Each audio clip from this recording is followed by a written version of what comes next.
We're ready, Your Worship. Fantastic. Thank you very much.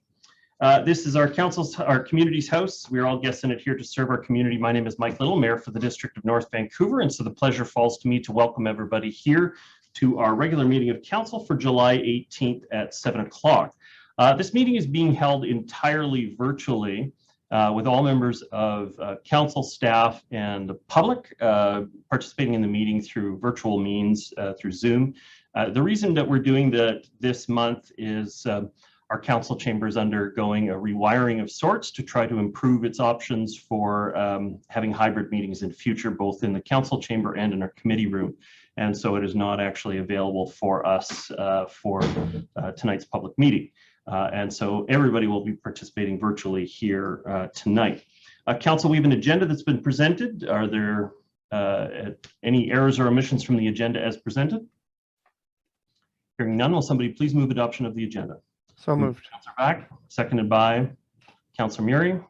Okay, I'll call the question. All those in favor? Contrary minded? Motion is carried and the agenda is adopted. Council, we have a few sets of minutes that have been circulated with the package. This is the regular council meeting minutes from June 13th and from June 27th, respectively. Are there any errors or omissions from those minutes as presented? Hearing none, will somebody please move adoption of those two sets of minutes? So moved. Moved by Councillor Back, second by Councillor Murray. Call the question on the matter. All those in favor? Contrary minded? Motion carries. Thank you very much, Council. Our council reserves a period of up to 30 minutes at the front end of each meeting to hear concerns from the public. And so what happens is people can sign up in advance of the meeting through the clerk's office. And so I have a speakers list that's been formed. It has 3 speakers on it for the front end of the meeting, plus an additional 2 speakers at items. And just so to be clear, the 30 minutes doesn't elapse just because people aren't signed up. We'll be taking people from, you just have to raise your virtual hand as we go through the speakers, and we'll add you to the back of the list as we go through. Priority is given to people speaking on agenda reports. And so this evening, the first speaker is Peter Teven, who's going to be addressing item 8.6. If I could actually have all of the speakers that are signed up in advance moved over as panelists, just so we can smooth the transition there. As we watch the beautiful sunset behind Mr. Teven there. Welcome, Mr. Teven. You have 3 minutes to address the council. Thank you. Thank you. I actually thought I'd be speaking at the item, but it's okay either way. Thank you, Your Worship. Peter Tevan, 1900 Block, Indian River Crescent. I'm speaking about the agenda item that has to do with future council remuneration. Of course, I think it's a good practice that the district has always done to have the current council not vote on their own compensation plan, but on a future one, because certainly it needs to be passed by council. One of the things, you know, I watch a lot of what goes on with commentary in the public, in general circles and media, and I find an unusual amount of consternation about what I regard as the fairly negligible amount paid to elected officials in municipal politics. And you know, knowing a number of you and dealing with you on a matter of items over these years, I'm certainly aware of how hard you work. And I think it might be helpful to the conversation if you guys were to, in your comments, give details on the following. What are the average number of hours you put in a week? I mean, I think I'm vaguely aware. Certainly you're working when you're doing meetings like this. But a lot of you also do other meetings. You have closed meetings. You have meetings with staff. You meet with citizens about issues. You go out and you walk properties. You interchange with people. You respond to emails and phone calls. And then there's other things that I believe you do get compensated for, things like Metro Committee work and things like that. But I really think it'd be helpful. You know, when I look at the councillors' remuneration, I believe it's 40% of the mayor. Now, I don't believe for a second that you, Your Worship, work only 40 hours a week, but that's supposed to be the theory. And if a councillor is 40% of that, that's 16 hours a week. Well, I'd certainly like to hear from each of our council members how many hours you actually spend doing this kind of work, because all of you have made a great commitment and people should know. So I didn't want you tooting your own horn. I wanted to ask the question. That's my input. Thank you very much for your comments, Mr. Teven. The next speaker I have is David Fisher, followed by Arthur Rowland. David Fisher, can you hear me? I can. Can you hear me? Yes, I can. Welcome. You have 3 minutes to address the council. Oh, that's fantastic. Good evening, everybody. As you mentioned, my name's David Fisher. I've been a district resident and the Lynn Valley resident for the last 15 years. Appreciate the opportunity to address council. I am a parent of one child at Argyle High School. We'll have 2 more arriving at the school in the next several years. I just wanted to say the new school is a fabulous community asset, and it has one glaring and obvious weakness, and that is the lack of any sort of playing field. So I understand the district has agreed to work with the school district and fund and install a turf field. However, we're now 19 months since the school is opened, and all we have to show is a muddy space covered in tarps. There appears to be no urgency or plan to get this field completed.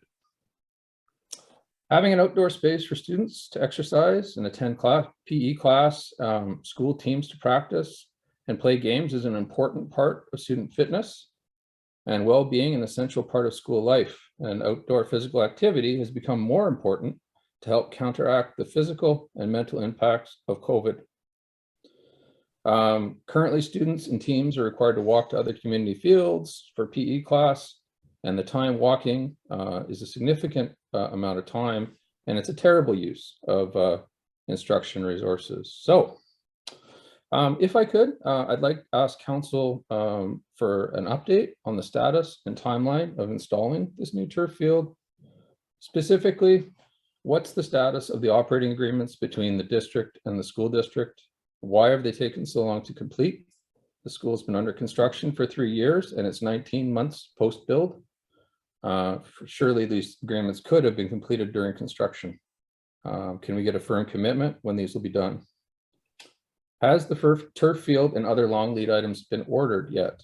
What's the delivery date of these items? Supply chains are stretched and a firm delivery date is required to ensure a successful completion. What is the expected time to completion of this field? Our North Shore News says summer 2023. Is there a risk that this will slip further?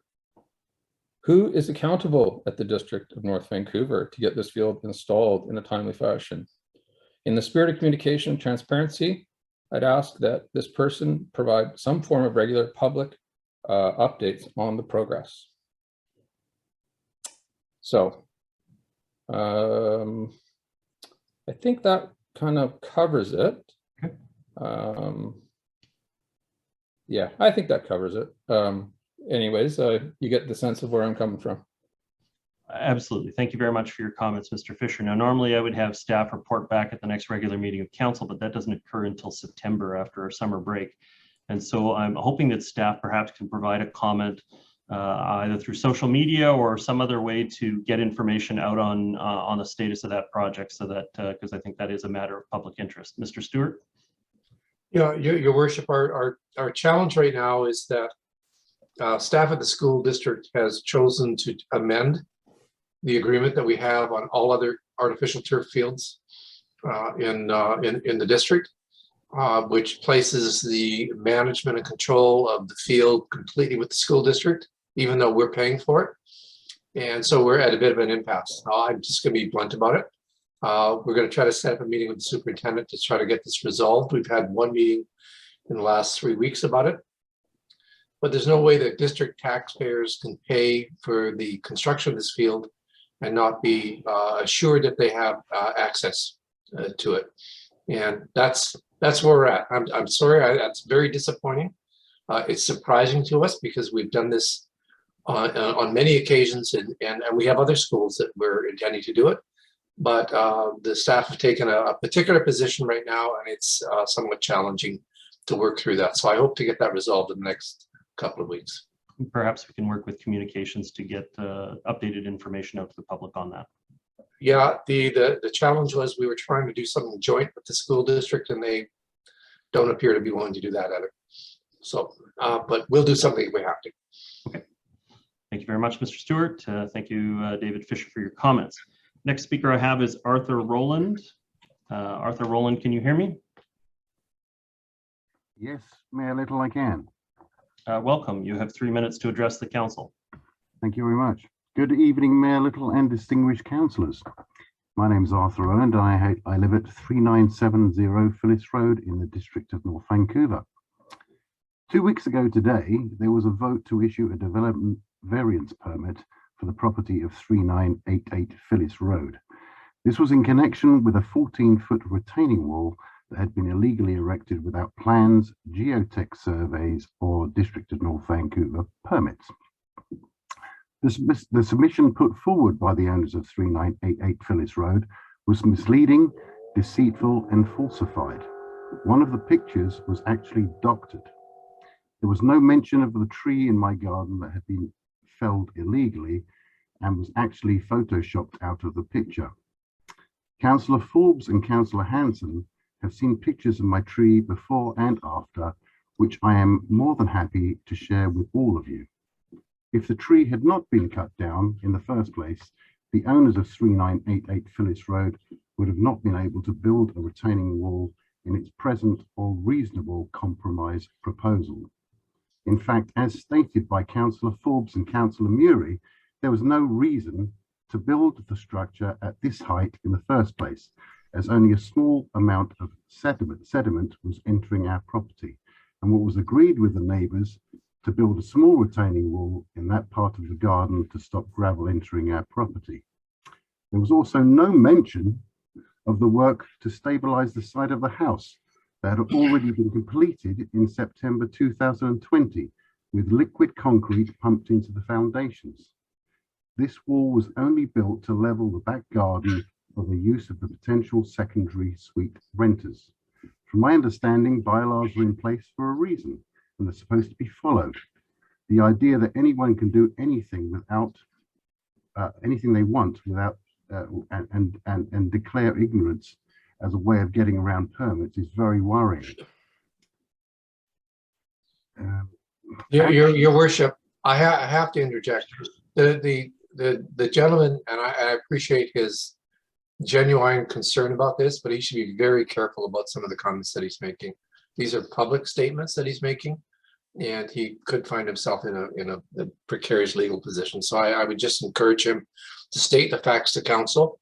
The matter is being dealt with by council, but he should be careful. Some of the comments are quite defamatory, in my opinion. So, okay.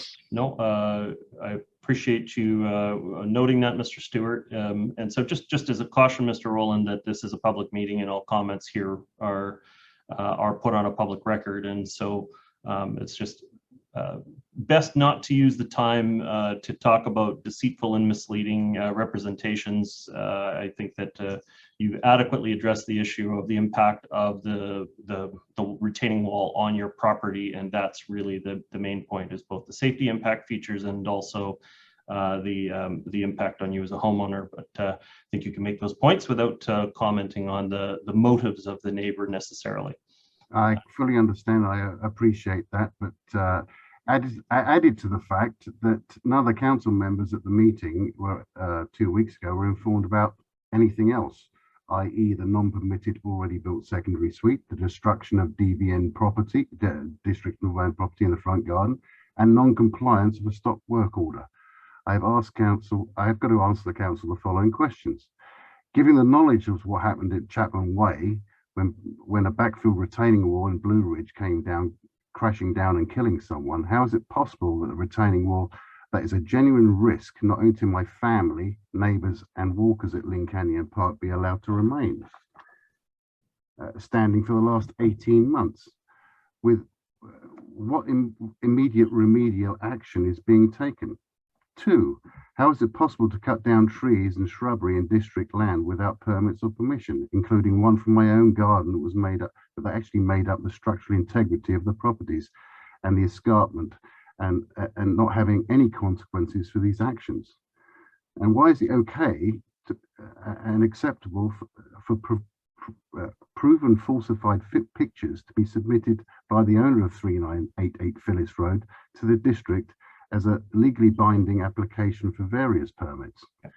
At the end of the day, this variance would never have happened, or the owners would never have applied for it if the owners had agreed to build a small retaining wall to stop the displacement from their garden. There are reasons to build the wall. Mr. Rowland, we are beyond your time. Can I just finish? But I think I understand the points you're making. You've also sent and talked to the members of council about the matter, and you're welcome to communicate with the district by sending further comments by email to the council. We've just your time has elapsed here in the public input period. So could I just quickly finish? I've got about another 10 seconds to go. 10 seconds, that's okay. Come on, Okay. we'll 10 seconds wrap up, but we're probably on about 4.5 minutes at this point. Okay.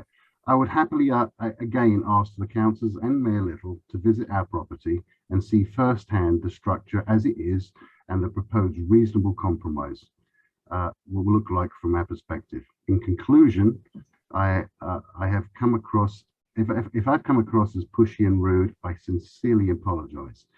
And as you can probably imagine, we are very frustrated with this situation and are looking for your help and support to get this matter resolved. I'm pleading that you look at any and all avenues to bring this back to council to be looked at again and re-voted upon.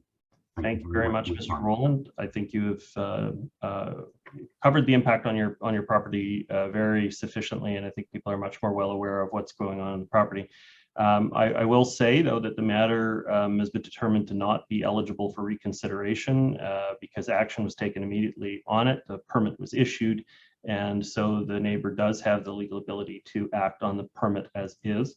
That does not mean that the municipality won't have an ongoing role in observing both the safety features of the new engineered structure on the property that will have to meet our expectations, and also the professional stamp of the geotech involved, and also we'll be monitoring impacts on the slopes that overhang public property as well. But having said that, that is in staff's capable hands, and also in the hands of the professionals that have to sign off on these kinds of structures. So, okay, at this point, I see another virtual hand here, and so I'm going to ask that Hazen Colbert be moved over to the panelists. And if anybody else wishes to add their comments in the public input period, feel free to raise your virtual hand, and we'll do what we can to get you into the meeting. We still have some time for public comment. And I see Hazen Colbert has joined as a panelist at this point. Mr. Colbert, can you hear me?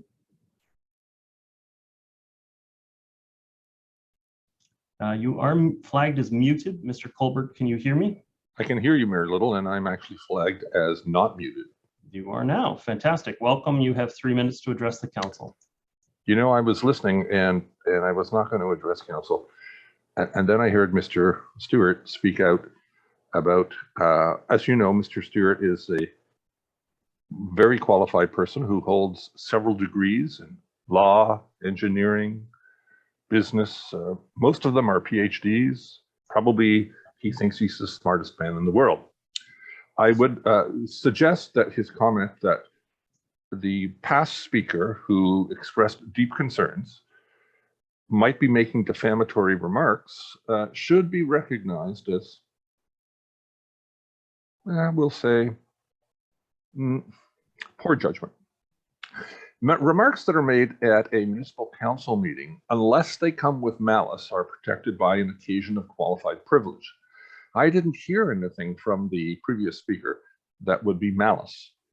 I heard concerns. Mr. Colbert, Mr. Little, you know, I'm speaking. Okay. You'll have your chance. I'm going to pause the clock for you. You're still going to have an opportunity to speak. I was just going to say that we just try to give people fair warning that it's a public meeting and that the comments are recorded and the comments form part of the public meeting. It's not necessarily that we have that we're certainly not giving them legal advice. We just want to make sure that people are forewarned that it is a public forum and there could be a lot of people watching. And in some of those cases of defamation, when somebody has a conversation with one or two people, it's different than when they broadcast it at a public meeting. So it's about trying to make sure that there's fair warning of it. But we do also have code of conduct expectations in our public meetings. But I think the point you were trying to address is that Mr. Stewart might have been beyond his expertise. The reality is we do our best to try to warn members of the public that that the matter is being broadcast broadly at those kinds of times. Yeah, Mayor Little, I hear you, and I acknowledge that. I'm just simply saying that when I listened to Mr. Arthur Rowland, I didn't hear any malice. I heard genuine concern. Yep. Now I'm going to turn to an interesting thing that occurred. As part of the legal action that exists between myself and the District of North Vancouver, I submitted something called a notice to admit to your legal counsel. And in that notice to admit was a very simple statement. There were a number of statements, but one was very, very simple. I am a gay male, period. That's it. And it was in paragraph 84 of my notice to admit. Today, I received the response from your legal counsel. And in his paragraph 84, the response, which is his response to my notice to admit that I am a gay male, paragraph 84 is one word. One word, Your Worship, counsel, and the public that's listening. And that one word is denied.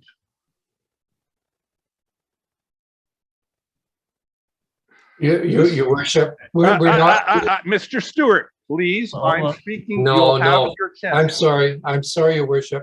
I'm not going to debate a legal matter that's before the courts in a input meeting in council. Mr. Stewart, Mr. Stewart, you are not. You have no. Excuse me. Sorry. I will not allow this council to be drawn into a legal matter that's being decided before the courts and provide input from one particular party. I'm sorry, Mr. Corbett, you're really out of line here. If you want to argue your legal arguments, do that in court. Don't do it in your 3-minute input. Mr. Stewart, I have made no argument. I have simply stated a fact. I am not arguing law, sir. Again, again, sir. You're arguing without context. Hold on. If Mr. Stewart, if you are a lawyer, Okay. I will. I'm going to mute both participants at this point. If that's going to be, if you are going to ignore the rules of order and that I'm the one chairing the meeting, then you're both going to be muted for the time being until we can resolve this matter. No, the public input period for the council meetings is not an opportunity to discuss ongoing legal matters between the district and other parties. And so if Mr. Colbert has a concern with the legal case and what he commented on, I have to say it seems like an oddity, but that needs to be that needs to take place through written correspondence away from the public input period, or through other means. But it's not going to, it can't happen at the public input period. So if you have any other comments not related to the legal case that you're involved in with the District of North Vancouver, they'd certainly be welcome, Mr. Colbert. But at this point, I'm going to say that the legal matters are not available for discussion at the regular meeting of council at this time. Do you have any other comments that you wish to make, Mr. Colbert? You know, Mr. Little, as I was speaking, somebody muted me. I muted both yourself and Mr. Stewart because you were ignoring my calls for order. My apology. I've now unmuted both of you. And, thank you, Mike. My apology. I did not hear the call for order. If I had, I would have stopped. It's a tricky thing about the technology, I'm afraid. Yeah, but and I apologize that I did not stop speaking when the chair of the meeting called for order. You know what? This is a prime example of one of the challenges of using this technology.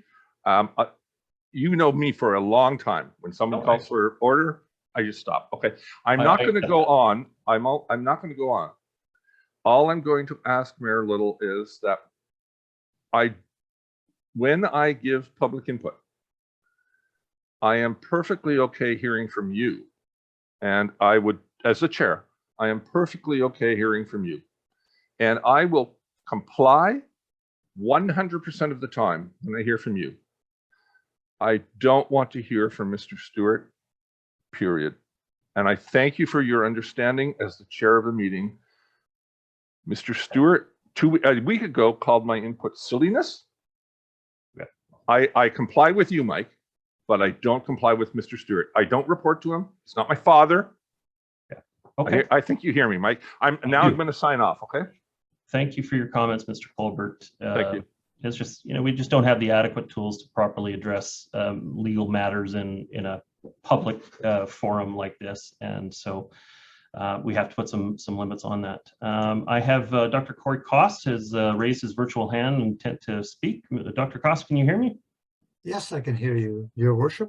It's a very Welcome. irritating point because I've come to notice that I'm not speaking specifically to any development permit, but virtually all of them in the past have a common pattern of not having the simple area of the lot that we are considering, and B, the FSR, and C, the number of units of each type in a clear fashion where the public doesn't have to read through 20 or 30 pages of material to try and piece that information together. These are the key elements that are the main focus of the public hearings that led to these development permits in the first place. So could you kindly look into that aspect and add some sort of very short summary where these key numbers of interest to the public in general could be found more readily? Thank you. Before you go, Dr. Cross, I just want to clarify, in the paragraph subject property is the size of the area of the lot. The next paragraph has the FSR on it. That is all within the first 5 paragraphs. You're right, it's not in the first paragraph, but those 2 key factors anyway are prominent under subject property and under existing policy, the next paragraph. And usually it's split between, some units that have a particular class and another unit that have another class. And I would really like to have them in a very short form right up front. So and if you miss it, it'd be difficult in those circumstances. Unit mix as well as Yes. area and FSR. Okay. Yeah, Thank you the very key. much. Yeah. Thank you very much. Thank you. Okay. Any other speakers wish to address the workshop or the council meeting? Okay, hearing none, we're going to move on with the regular business this evening. And to that effect, we have reports from council or staff. Item 8.1 bylaws 8583, 8584, and 8585 amendments to the tree protection fees and charges and bylaw notice enforcement bylaws. This item is up for adoption. Will somebody please move by Councillor Back? Is there a seconder on the motion? Okay, it's been seconded by Councillor Hanson. I'll call the question on the motion. There's no discussion on adoption. So I'll call the question. All those in favor? Contrary minded? Motion carries. Okay, the next item up is item 8.2. This is bylaw 8568, rezoning for 1970 Spicer. Mayor Little? Yes, Councillor. I'd just like to recuse myself from this decision. I was not available at the public hearing, nor did I vote on second or third reading, so I don't think it's appropriate to vote on adoption. Okay, thank you very much for your notice. And so just to make sure that the clerk is clear, so then Councillor Bond is going to, I think on just an adoption, it's probably fine for Councillor Bond to just mute himself. So moved. And join back in. So Councillor Murray has moved adoption. There's no discussion on it. Is there a seconder on it? I'll second for discussion, or for not for discussion, second for the adoption. I'll call the question on the matter. All those in favor? Contrary minded? Motion carries. Thank you very much. And Councillor Bond, you're welcome to rejoin us. Item 8.3, bylaws 8526, 8527, 8528, and 8529. This is an OCP rezoning housing agreement and waiver of development cost charges for 1565 Rupert Street. Again, this item is for adoption. It was already discussed at second and third at a previous meeting. There is an OCP vote embedded in this, but all of these items are now up for adoption. Councillor Bond, are you moving adoption for all? Yes. Is there a seconder on that motion? Seconded by Councillor Pack. Just want to clarify with the clerk, I can embed them together, both an OCP vote and a conventional vote on a bylaw. I can have them both moved at the same time. Is that correct? Yes, Your Worship. However, there is that minimum required vote for the OCP, minimum of a majority of council being 4. Okay, but if you're okay with us doing it as one vote combined, that's fine, and we'll seek that right now. So I'm going to call the question on the motion. All those in favor? Contrary minded? Motion carries with no one opposed. Okay, thank you very much, Council. And that moves us through about 300 pages of our council package. Sorry, it was such a big brick on your desk here, but a lot of it was decisions that had been taking place over a long period of time, and it contributed to some fairly significant reports. The next item that we have up for discussion is the naming of new streets in Lionsgate Village. And this is, I do believe we have a comment from staff on this one.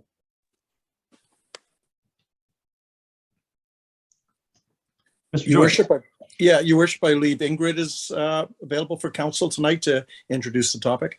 Thank you very much. Ingrid Weisenbach, are you able to introduce the item? Good evening, Your Worship and members of council. As noted in the report you've received, this proposed bylaw before you is to name a new street in Lionsgate Village. It is located west of Capilano Road and south of Curling. It is an extension of Lionsgate Lane, a street that underwent engagement regarding the name and came before council in 2019. With that, I can answer any questions you may have.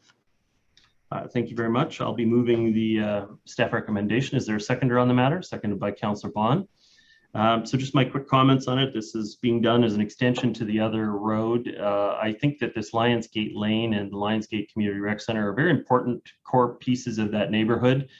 We want to use wherever possible namings and honorifics to help build a community identity in a space, and this neighborhood being Lionsgate Community, having that core spine road down the middle of it to be named Lionsgate is perfectly appropriate to supporting that naming convention and building of an identity in the community. So I will be supportive. Councillor Bond, your comments? No additional comments. Okay. Any other member of council wishing to comment on the matter?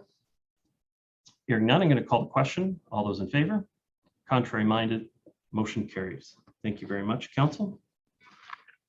Moving on to item 8.5. This is the amendments to the council procedures bylaw. And this item is up for first, second, and third readings, but we'll have an introduction from staff. I believe it is the clerk making comment on this matter. Mr. Gordon, are you commenting on this one? Your Worship, I believe the Chief Administrative Officer was going to comment on this. Mr. Stewart, are you available to comment on the matter? Yes, I am, Your Worship. This is primarily housekeeping, to be quite honest. The primary issue is arising from the Lucadel's report. They suggested we make a number of changes to our policies, and as a result, we're making an amendment to the procedure bylaw so that we can be a little more nimble in terms of amending our policies to reflect the community's expectations in terms of interface with council. So as I say, this is primarily housekeeping at this point. Okay, thank you very much. I'll be moving the staff recommendation. Is there a seconder on that? Seconded by Councillor Murray. Just some quick comments on it.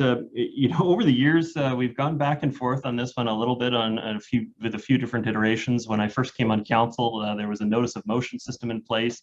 Then we went away from it, and we went back to it, and now we're away from it. So I wonder where we'll end up in the long run. At the end of the day, we're trying to make sure that council members all have a mandate from the community. They should be able to discuss their items in the public and in a report and properly formatted form in a regular meeting of council. And there needs to be an avenue for people to be able to do that, for members of council to be able to raise items of importance to them and have those discussions take place in council. And so we're going to try it slightly a different way, but I think at the end of the day, the goal is still to make sure that council has the opportunity to spend time discussing the matters that are of most importance to them. On the second portion, which is on section 17A, this is just to recognize that we adopt the minutes at an earlier point in the meeting than it's actually called for in the meeting, and we've been doing that since day one of my time, just because I think that in all of my committee meetings over the years, that was sort of the normal way of doing it. You adopt the agenda, and then you adopt the minutes of the business arising from the previous agendas, and so it's just about slightly changing it, the order on the written form, in order to be able to accommodate what we've already been doing in practice for a very long period of time. So that one is, again, housekeeping. So I'll be supportive of these. I'm trying to recall who seconded the motion.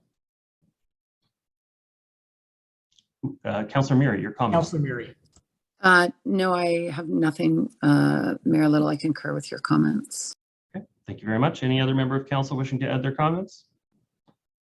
Hearing none, we'll call the motion on the matter. All those in favor? Contrary minded? Motion carries. Thank you very much.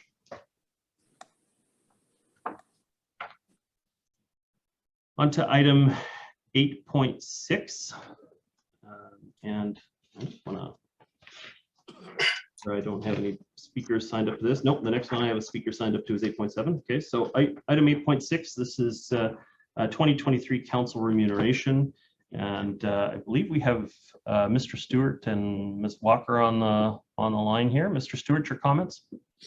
Your worship, council has had a long-standing policy of ensuring that we review council remuneration, not for the present council, but for the future council. And we do that in the last year of the term. We've done that. We've hired a consultant. The consultant has made a number of recommendations. I'm not going to comment necessarily on those recommendations. They're before council. They do not impact the compensation for this council. What they do is set the stage for the next council. And at one point, there was some conversation about transition, some kind of a transition allowance. And if that comes up, I can speak to that. But as it stands right now, the recommendations in front of council for the next council are pretty straightforward. They involve really reconciling where we are in terms of council compensation with other municipalities of a like size. And I think the recommendations are reasonable, and I could answer any questions, but I don't intend to make a big presentation about this because I think it's fairly straightforward. Okay, thank you very much, Mr. Stewart. I will be moving the recommendation. I think I have next is Councillor Murray. Will you be seconding the recommendation? Would that be option 2, Mayor Little? That it's actually that council approve effective January 1st implementation of the changes. So that is option 2, which is what we do now. That's correct. Yes, I'll second that. Okay. Great. Thank you very much. And just my comments on this. I mean, it's always a challenge to address these kinds of issues. It always seems tacky for politicians to be raising their own wages. But there's no other way to do it. We brought back in a policy years ago to have a COLA clause, sort of adjust in accordance with CPI, because back in the day we were actually having to vote on and adjust our pay every single year. And it always made a very awkward time for people. I think the least tacky way to do it, we'll say, is to amend it and update it in for the next council, so that you come to the end of a term you review the matter, and then you make a recommendation for the next council and change the regulation for the next council. That way you're not officially changing it for yourself or are engaged in a retro situation of some kind. And so I think that as unpalatable as it may be to the public to have politicians raising their own wages, this is the only way that it is going to happen. And there's no question that in our community, cost of living has been going up significantly. And this is meant to address that in some wage compensation way. And so it necessarily has to happen in this way. If the provincial government wanted to set a standard and say that a municipality of this size should be within this range or make a recommendation on that, I think that would be completely appropriate because there are some municipalities, as you recently saw in a newspaper article, that are out of line, some undercompensated, some overcompensated, depending on the complexity of their with no clear direct relationship to the complexity of their municipalities and the cost of living in those municipalities. And so it may be a wise thing for the auditor of the municipal government reps within the provincial government to make recommendations for wage ranges for certain size municipalities. That might be something that would help us determine whether we were out of line or not. The only other way to do it is to do this, to hire a consulting firm, review compensation in other municipalities, make a relationship back to the size of those municipalities and determine where we fall in relationship to the median compensation within the area. There's no question in my mind that that the job has become dramatically more complex since I first started. When I started as a councillor, most of the developments were 20 to 40 units, for multifamily developments. Now they're 200 to 400 units, and they have complex housing agreements. They have negotiations between district land involved in them, and also partnerships with a bunch of other bodies. And they make for a tremendous amount of reading. You have to be responsible for a very complex decision on a very complex project, and it's at a completely different scale than it was when I first came on council. Another aspect that's really changed incredibly since that time is communications. The amount of time that you have to spend corresponding with the community on different issues has gone up dramatically. It's just so easy to pop off an email when you're upset about something. We'd like the open, fast communication with the community, but it does mean that it takes a lot of time for council members to be responding to those issues.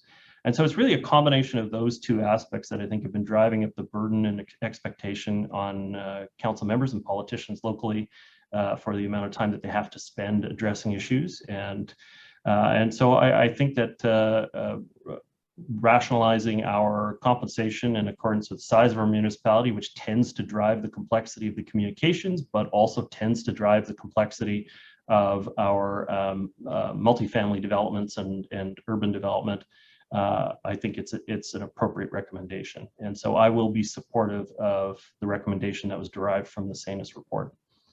Councillor Murray, your comments? Thank you, Mayor Little, and you've covered a lot of it. You talk about hard decisions. The first decision I made in 1996 was a decision that the previous council didn't make. And we ultimately, the new council, had to give ourselves, or did give ourselves, a raise based on a recommendation that came from the previous council. I think the headline was council gave themselves a 50% raise. And I think that equated to an extra $1,000 that year. We were being, paid, a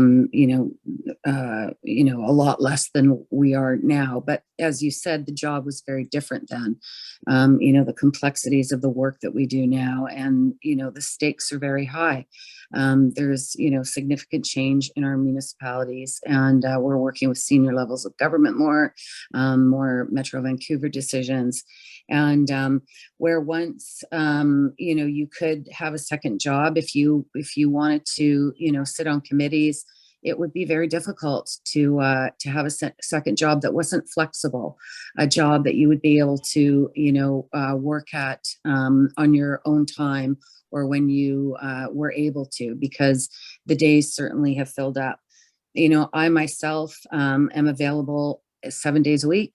People phone me on the weekends. I call them back. They're often surprised, but that's just the way I've always done it. And I will, if I'm returned this fall, I will continue to respond to the community like that. It's, we're because of these complex decisions, I spend a lot more time on the telephone with people, and certainly engaging with various staff members on different issues. And it is getting to be challenging to operate as a counselor in a way that you can give all of your time, because the compensation is nothing that you could live on. There's positions within the municipality that are, junior positions that are paid more than a counselor. I run into people, obviously, and Mr. Stewart talked about the exit compensation, and that's another delicate word for some sort of pension. And I find people are so surprised when they find out that municipal councillors do not receive a pension. You can be 5 years as an MLA and you receive a full pension within the provincial government, and the federal government's the same. You receive full pensions. Municipal politicians are the only ones that don't fit into that pension system. And we've been trying for years, different councils, different members of the UBCM, the executive of the Union of British Columbia Municipalities have tried to come up with a way to, really look at us fairly across the board and compensate us for the work that we do. We're, in my opinion, an invaluable level of government. We are accessible. People see us in the community all the time. We are not, in Parliament, either in Ottawa or Victoria. We are here. We are local. We are riding around, driving around, grocery shopping, meeting people in schools and the playground and at work. And we're an integral part of how our communities are shaped. And so as you get further into this job, these discussions and these issues, although once very challenging to have and very uncomfortable, they become very important. And I hope we continue to have conversations about the work that we do and the value. I think Mr. Tevan pointed out that the traditional number of 40% of the mayor's salary equated to 16 hours. And I can say that, although it tends to be feast or famine, we all work beyond 16 hours during the week, absolutely, just in the meetings that we hold for council. So on that, I will support the recommendations of this consultant that we've brought in, and thank staff for their work. Thank you very much, Councillor. Next comments I see from Councillor Hanson. Thank you very much. And let me commence by saying that I can vouch for all of my council colleagues and mayor for the amount of time and effort that's put in. It's a continuous job, weekends, evenings, and we're all, I think I'll put myself aside because I don't want to make a comment about myself, but I can vouch for everyone else in saying how hard they work. I'm very pleased to support the SANUS consulting recommendation number 2. And I thought for the benefit of the public, I'd just summarize the details of that recommendation. It involves moving the mayor's pay to $142,000 a year, which is a bit of an increase. Involves bringing the councillor pay to 40% of the $142,000, which again is a partial increase. And then the acting mayor's pay will continue at 14.1% of the mayor's pay for the month that we serve as acting mayor. Car allowances remain at $735 a month for the mayor, $320 a month for the councillors. These are fully taxable car allowances, bringing the total compensation for the mayor to $150,820 and for the councillor to $60,640. This to be adjusted annually according to the Consumer Price Index. I note, and Councillor Mary has already emphasized the point, this proposal does not include any kind of pension nor severance or transition allowance, and that is a common misunderstanding. My comment would simply be that the mayor and councillors' jobs are both very demanding and time consuming. The level of responsibility, the nature of the decisions that we are forced to make, and the difficulty, frankly, of many of these decisions. It's interesting. I think local government politicians really are thrust into the role of making some of the tough judgments. And I know I, for one, have lost nights of sleep, and I'm sure all of us have as we ponder these difficult decisions. It provides, the job, of course, provides many non-monetary satisfactions in serving the community, and I'm grateful for the opportunity I've served, but it simply is nothing that anyone would do for the money, given the magnitude of time and responsibility involved. I believe that the proposal put forward does fairly balance the compensation levels against other comparable local governments. And just to emphasize or state the amount of the raise, whereas the current level of compensation is 129,000 for the mayor, that goes to 142,000.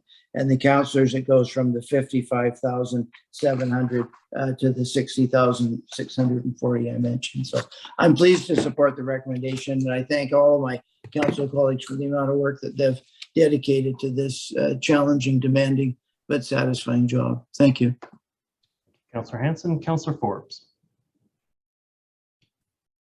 Thank you, Worship. I would just like to say that I'm one of the members, along with Councillor Bond and the mayor, on the Finance and Audit Committee, and this report comes through that committee. There were a number of suggestions that were made on tweaking some of this process a little bit, and such as possibly, getting two bids or two companies to give us their point of view, so that we have more than one opinion on what would be appropriate, in the interest of trying to pick the fairest one, so we're not way out of line. And there were some other suggestions based on transparency.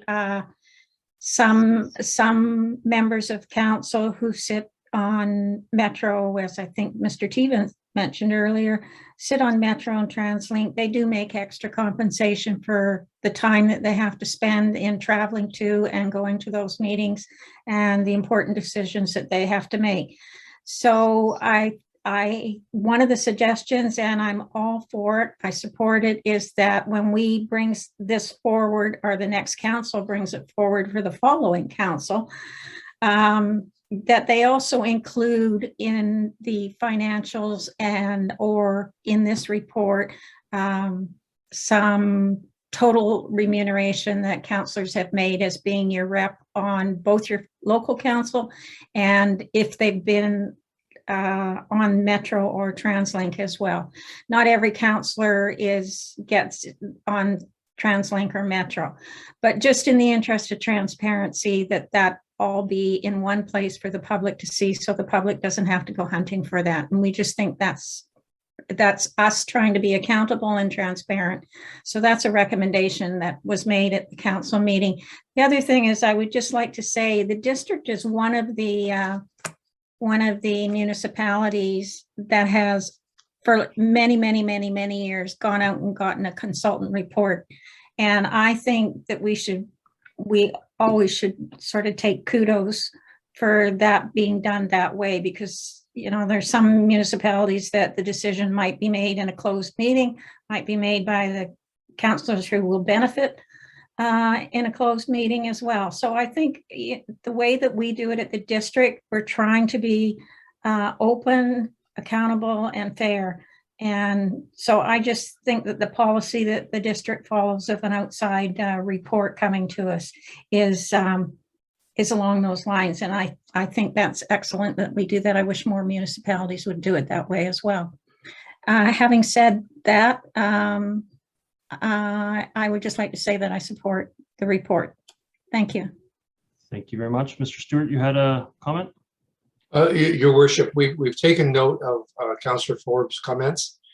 We've started the process of inquiring as to what that compensation is. There's only really two councillors, Councillor Murray and the mayor, that actively are involved in those outside committees. But we have asked for that information. We've got some general rates, but we'll ensure that next year as we do the SOPI report, we'll have an accompanying report that shows a more, we're not obligated to do that, but it shows a more total compensation for the year before. So I just want to assure Council Forbes we are acting on her suggestion. Yeah, and I think it is a little broader because I think Councillor Hanson is on treaty, Councillor Bond is on housing, Councillor Back for a time was on industrial lands task force. And so, but the other aspect of it is it's not consistent necessarily. Some of them are ad hoc committees and some of them are longer term commitments, but you're absolutely right. It should be disclosed together and make it easy for the public to understand all sources of income. Councillor Bond, your comments.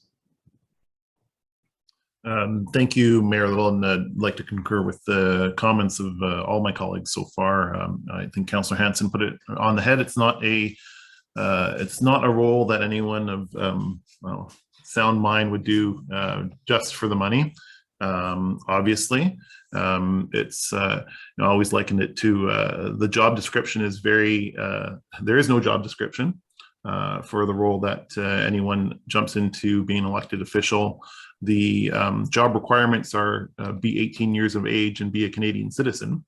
And so it is a bit of a challenging conversation to determine what an appropriate level of compensation is. And I think having the independent review makes a lot of sense. But I do think, as you yourself noted, Mayor Little and others on council, I think that the public's expectation, not just the requirements of the job and the complexity of making decisions that show up on a regular basis at council have changed. But I think public expectation of the role of an elected official is also changing. And that discussion and those expectations, I don't necessarily think are taken into account in this type of report and in this type of method of determining compensation. And that's I think a broader community conversation that I don't think we've specifically had, and it might be valuable for the municipality and members of council, whether it's the next council and members of that council, to have that conversation with the community in terms of levels of expectation in determining what type of level of service do you want from your elected official? Do you want a response to every email on a certain deadline? Because for people in as varied life positions and work positions as everyone that does make up a council, those requirements and those expectations can definitely lead to different outcomes, and might require changes in compensation. So I think that's probably an important discussion to have as the role of an elected official, local elected official, becomes more complex, and the expectations placed upon them, or whether they're explicitly stated or not, do become more complex. And I think that would be an important conversation to have going forward, especially as we move into discussing areas like a long-term pension compensation. That's probably a place where a conversation with the community about expectation, commitment, level service around your local elected officials would be very valuable. Thank you, Councillor Bond. Councillor Back, your comments. Thank you very much, Your Worship. I do appreciate all of the comments that have been made on this issue around the table. I agree with your opening comments, Your Worship. It is challenging and somewhat awkward to be having a discussion around compensation as it relates to ourselves. But the fact that we are looking forward to the next council, the fact that we have used a consultant, as has historically been the case at the district, I think makes a lot of sense. I do support the recommendation here in the report tonight.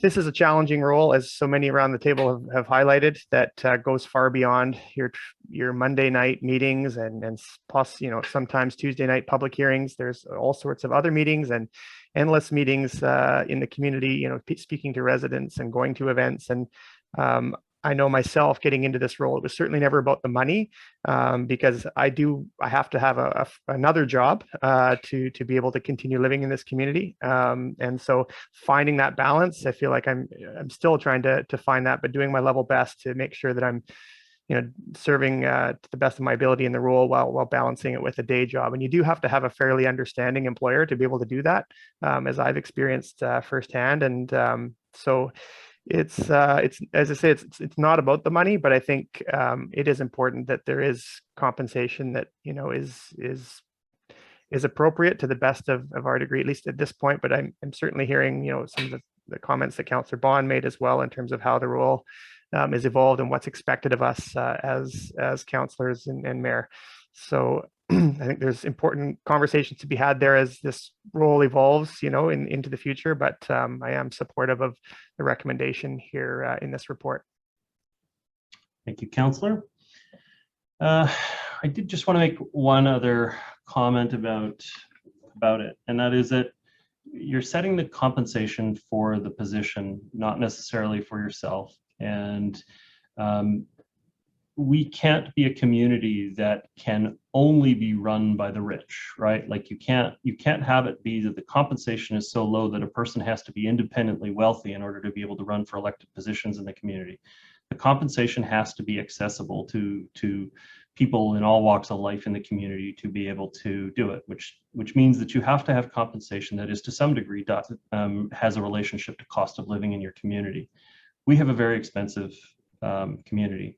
Now, this report is focused on median wage amongst Metro Vancouver, but we all know that the cost of living in the District of North Vancouver is significantly higher than the average in the region. Some of that's changing. Some of the region in the last little while has come up a fair amount, but at the end of the day, North Shore living is very expensive, and the expectation generally, it's not actually a requirement, but the expectation is that elected officials in the District of North Vancouver would live in the District of North Vancouver. And so that becomes a challenge. If we fall behind in the compensation, then we make the position less accessible to more people in the community.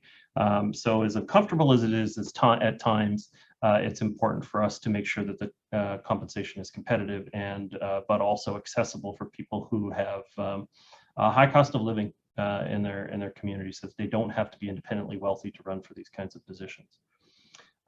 With that, I see no further speakers, and so I'm going to call the question on the motion. All those in favor? Contrary minded? Motion carries. Thank you very much, Council. And that again will take place for the new council. Just to be clear, is that January 1 that takes place, or is that upon the swearing in of the new council? I think from the Finance and Audit Committee, it's January 1. Yeah, I see other members of the Finance and Audit Committee.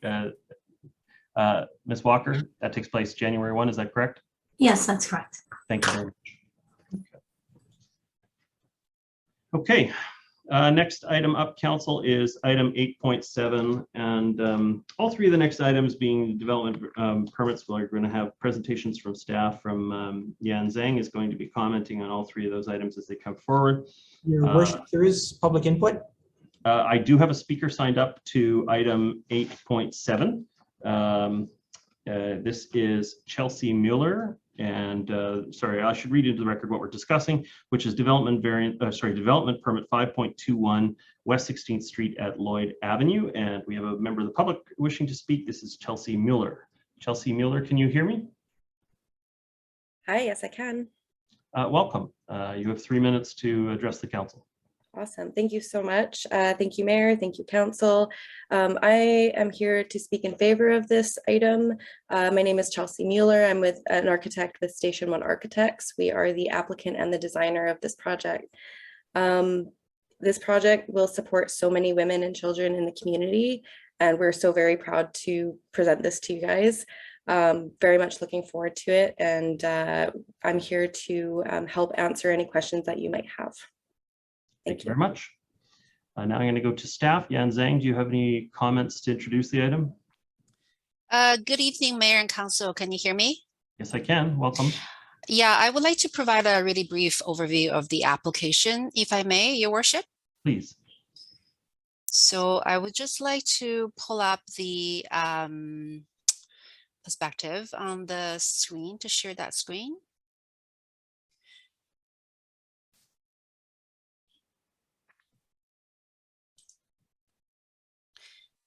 There you go. If you could make it full screen, that would help. There you go. Great. Okay. Okay, so Station 1 Architect has applied on behalf of the District of North Vancouver, BC Housing, and Green City Housing to develop this district-owned land for supportive housing. Green City Housing is the building operator. BC Housing is the the funder of the project, and the district will retain ownership of the land and will enter into a ground lease with BC Housing. In May 2021, Council approved the OCP amendment and rezoning for this project to proceed. The development permit is now ready for your consideration tonight. The proposal 60 supportive housing units in a 5-story building above a single-level underground parking. The supportive housing intended tenants are women and women-led families in need, at risk of homelessness, or experiencing homelessness. There will be extensive on-site services to support these families as well. The proposed density, setbacks, and parking are in compliance with the CD zone. This development permit includes 2 minor variances. One is for the elevator penthouse height, and one is for a minor building height increase to accommodate the anticipated flood construction level. The project has been reviewed against applicable development permit areas guidelines and deemed address them properly. Worth noting are the compatibility of the design to its surrounding neighborhood, surrounding buildings, as well as the established character that outlined by the Marine Drive design guidelines. The building will meet Step 4 of the BC Building Code, BCBC Energy Step Code. And with that, I will say that Mayor and Council, that the permit is ready for your consideration. Thank you very much. Just wanted to be clear, the variances were addressed at the rezoning, correct? Or are you saying that the variances are embedded in a DP process here? Is the latter, Your Worship. So the DP includes 2 minor variances that are, one is for the elevator shaft, and one is for a 1 meter height variance in order to accommodate the anticipated flat construction level. And this is in accordance with our procedure. Okay, thank you very much. I'll be moving the recommendation. As their seconder on the matter, I see Councillor Murray's hand. Councillor Murray, seconding? Sure. Okay. So again, it appears as though you've met the proponent has met the requirements, and so I will be supportive of the permit being issued. We had much of our discussion at the earlier stage when we went through the rezoning process, but I believe that this will be a good project for our community, providing a very necessary component of housing to a very vulnerable population in our community, or marginalized population in our community. And I'm very glad to be welcoming this to the District of North Vancouver. Councillor Murray, your comments? Thank you, Mayor Little. Could you just advise in regards to the penthouse, what that penthouse is used for? Remind me what that is. Yan Zhang, do you have a comment on the rooftop space? Sure. So basically, this is a minor error on staff's part. The CD zone, and as the project was presented to council at rezoning stage, showed a rooftop access, and that access includes the elevator shaft, the staircase, as well as access to the outdoor amenity area. And so 7.87 feet was not enough. It was always meant to be 13 feet. So that 13 feet was to the top of the elevator shaft. And so there hasn't been any change to design. It's just that we're catching this error at this late stage. Okay, but you referred to that top floor as a penthouse. It's not a, I think when people think of a penthouse, it's a unit, but so what is it in this case is my question. Can I just be clear? So on page 9, there is a description of the rooftop amenity area, which is, package number page 395. Yeah, I have Wi-Fi problems with my my ability to even look at the agenda and have it on. So I'm just going from the recommendation. So that's why I'm just having to clarify. So it's the amenity space, and outdoor and indoor amenity space. Is that correct? I can quickly read it. It says a secondary outdoor amenity area, which includes picnic tables, landscape beds, is located on the south side of the property. A rooftop amenity area is also provided, which includes seating and raised planter boxes. All of the other aspects are to house the elevator and the stairwell. Okay, Your worship, it's not a penthouse. Yes. It's just that the planner, Mr. Stewart, referred to it as a penthouse, so I was just I know curious. that. Yeah, okay. We'll take that into consideration and not refer to rooftop amenity spaces as penthouses again. It's Okay. a common benefit for the building. Thank you. I think it's, you know, as Mayor Little pointed out, it was a much needed building in order to accommodate women and children. And we needed to site it in an area that could support those women that will be living in this building, and the majority of the support was in the surrounding area. Obviously, the impact to commercial and the light industrial area, there were concerns, but it's been a project that we've worked on for a long time. I can't believe we're finally here. It's been 2 councils that we've had to wade through to get to this point. So I'm happy to support it. Thank you, Councillor Murray. Councillor Bond. Thank you, Mayor Little. Very happy to be supporting this development permit. As mentioned by yourself and Councillor Murray, it's a crucial project, crucial homes, providing a place for those in need, specifically women-led families of lower incomes, to live in our community. It's a very, very small number of homes to fill that gap in our housing continuum, which is at the low end of housing, being supportive housing. And so I'm very happy to see this at this stage. I do think the variances included, the minor variances included in the development permit are reasonable. It's an elevator penthouse, as it says in the report, so perhaps that's where the elevator goes when it needs a break. But so I think the updating the height variance for that makes a lot of sense, and including whatever potential height variance that might be required to bring the building up to flood construction levels is also a prudent decision. And I think staff in the report have indicated up to a 2-meter variance, and including that now in expectation that the flood construction levels will be somewhere less than 2 meters, rather than trying to pick a lower number and then having to come back to council for another variance in the future. Seems to make a lot of sense. So very happy to see this project at this stage.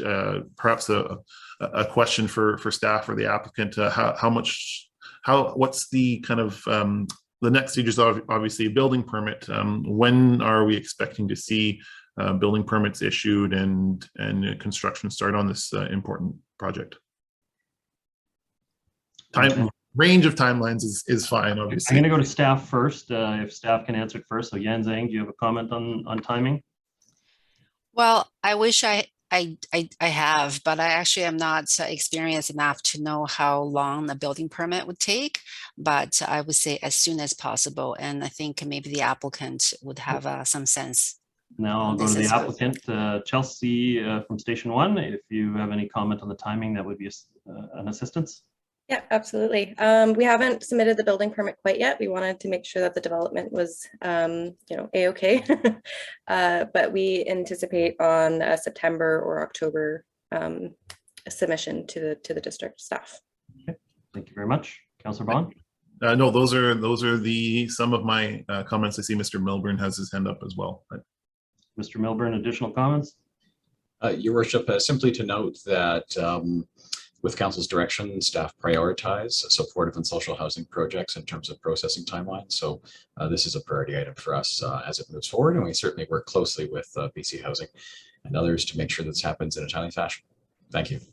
Thank you, Mr. Milburn. Councillor Bond? No, that's all. Thank you very much. Councillor Forbes, sorry, oh, you just dropped your hand. Are you wishing to comment? Okay, Councillor Forbes, you're muted. There we go. There, thank you. Thank you, Worship. I just want to say I'm absolutely thrilled that this is getting moving here. I wish we had it yesterday, but that's what we wish with a lot of things. I just wanted to also say, for people who hear that it may have started with the last council and then it had to go through a whole bunch of steps with this term of council. That's what happens when you get, it's not necessarily anyone in particular, any partner in particular's fault, but I'd just like to say that that's what happens when you do these kind of developments, like a supportive development, and you're working with 2 or maybe 3 other partners, and everybody has to get their ducks in a row, and sometimes it takes a little longer for that all to line up and be able to move forward. So again, it doesn't mean any one particular partner was dragging, or that the district was dragging, or that it took extra time on anyone's part. It just means this is what's involved when you're trying to coordinate with other partners. I just wanted to emphasize that. And I'd just like to say, when I ran last term, I ran on wanting more rental and more supportive and more affordable housing in the district. And I am so pleased that this is going to be affordable, woman-led families who are in need of housing or in need of getting away from a current situation to a safe place. And it's close to everything. It's close to school. It's close to services on Marine Drive. It's close to transportation on Marine Drive. I just think it's going to be a wonderful lift for all the people who will be able to get these units and move in here. And I look forward to going back and walking through this when it's finished and seeing who's in there and how they like it. So I'm just really supportive of this. Thank you. Thank you very much, Councillor Forbes. Councillor Hanson, your comments?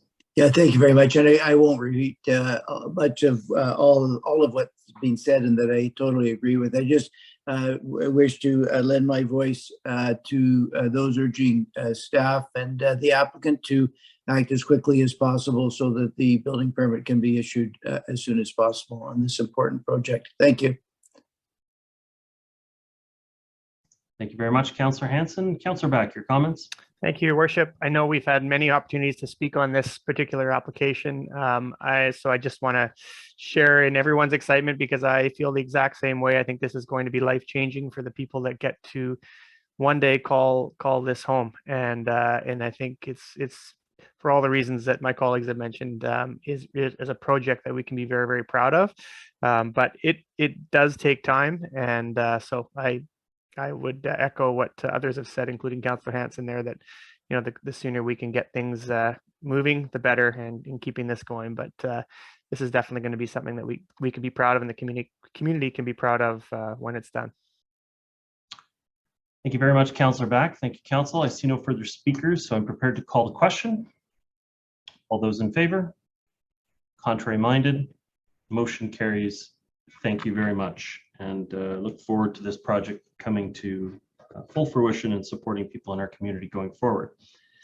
Next, we have item 8.8. This is development permit 4120 for 1235 Marine. We do have a speaker signed up to speak. Raymond Fung, are you able to hear me? Yes, I can. Welcome. You have 3 minutes to address the council. Yeah. Thank you very much, Your Worship and member of the council. My name is Raymond Fung, and I'm applying on behalf of the owner to redevelop the site on 1235 Marine Drive. And we are a local development company, and we live and work here. We share the same values as our fellow North Shore residents. We all love nature and friendly to the environment, cherish the community. So we are not just building a big box, but rather this project reflects the values and the passion. So I'm not going to repeat what is already in the staff report. However, there are some features that are still worth mentioning. So there are 6 commercial units.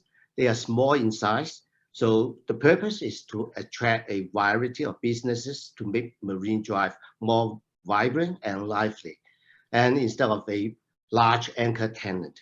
So we also encourage the use of electrical vehicles. All parking stores are level 2 charger ready. And we also encourage biking, and we have level 1 outlets for electrical bikes as well. So there are total 89 bike stores. There are no gas for heating in order to reduce the carbon footprint. Stormwater will be recycled for irrigation. So the list can go on and go on. But instead of taking up more of the council's time, so I just respectfully ask the council to support our project. And the design team is here, and they are happy to answer any question or concern the council may have. Thank you very much. Thank you very much, Raymond Fung. So now I'm going to move over to staff. Yan Zhang, for your comment on the proposal. Yes, thank you, Your Worship. I would also like to provide a very brief overview. And so I'm going to start and ask my staff to share the screen as well. So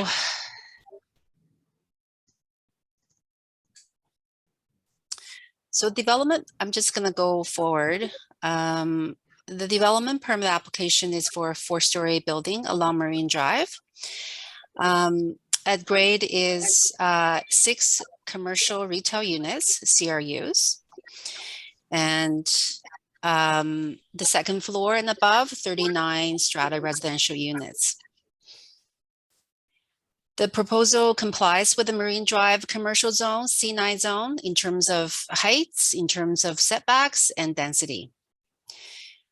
Off-street parking is provided via 1-level underground parkade and at the rear of the 4-story building. The applicant is seeking a parking variance to support a reduction of vehicle parking from 80 spaces to 65 spaces. The reduction has been reviewed in accordance with the district's alternative vehicle rates parking policy and is supported by staff after reviewing the suite of TDM, transportation demand management measures. The proposal has been reviewed against applicable DP guidelines and deemed supportable. Some key design features include the proposal has been designed to comply with the C9 zoning as well as ensure its contextual fit. Building heights and setback and transition are generally consistent with other development within the Marine Drive corridor.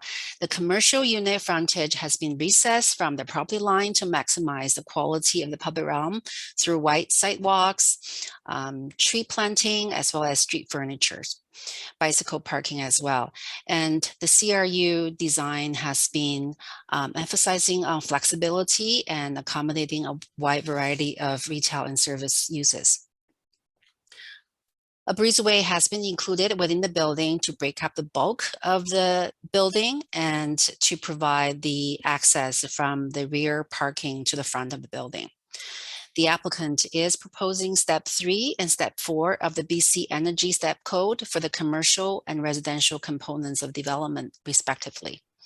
Staff conclude this application is in keeping with the zoning and all DP guidelines. It is ready for council consideration. Okay, thank you very much. Council looking for your direction on the matter.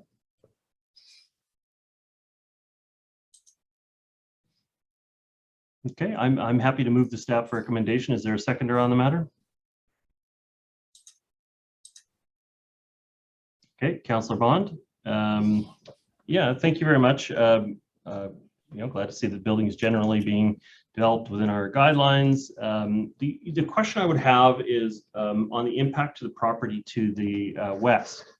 The concern I have is that we're going to end up between the Ivy further 2 lots to the west and the one, I think it's a 10-meter wide parcel immediately to the west of this site.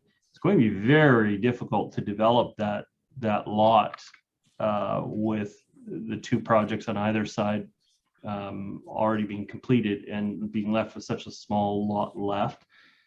It's not an obligation, but has there been an outreach to the neighboring neighbor to the west to see if there's a way to consolidate that site into a redevelopment? Because it's going to be very difficult to redevelop the site next to it with such a narrow lot.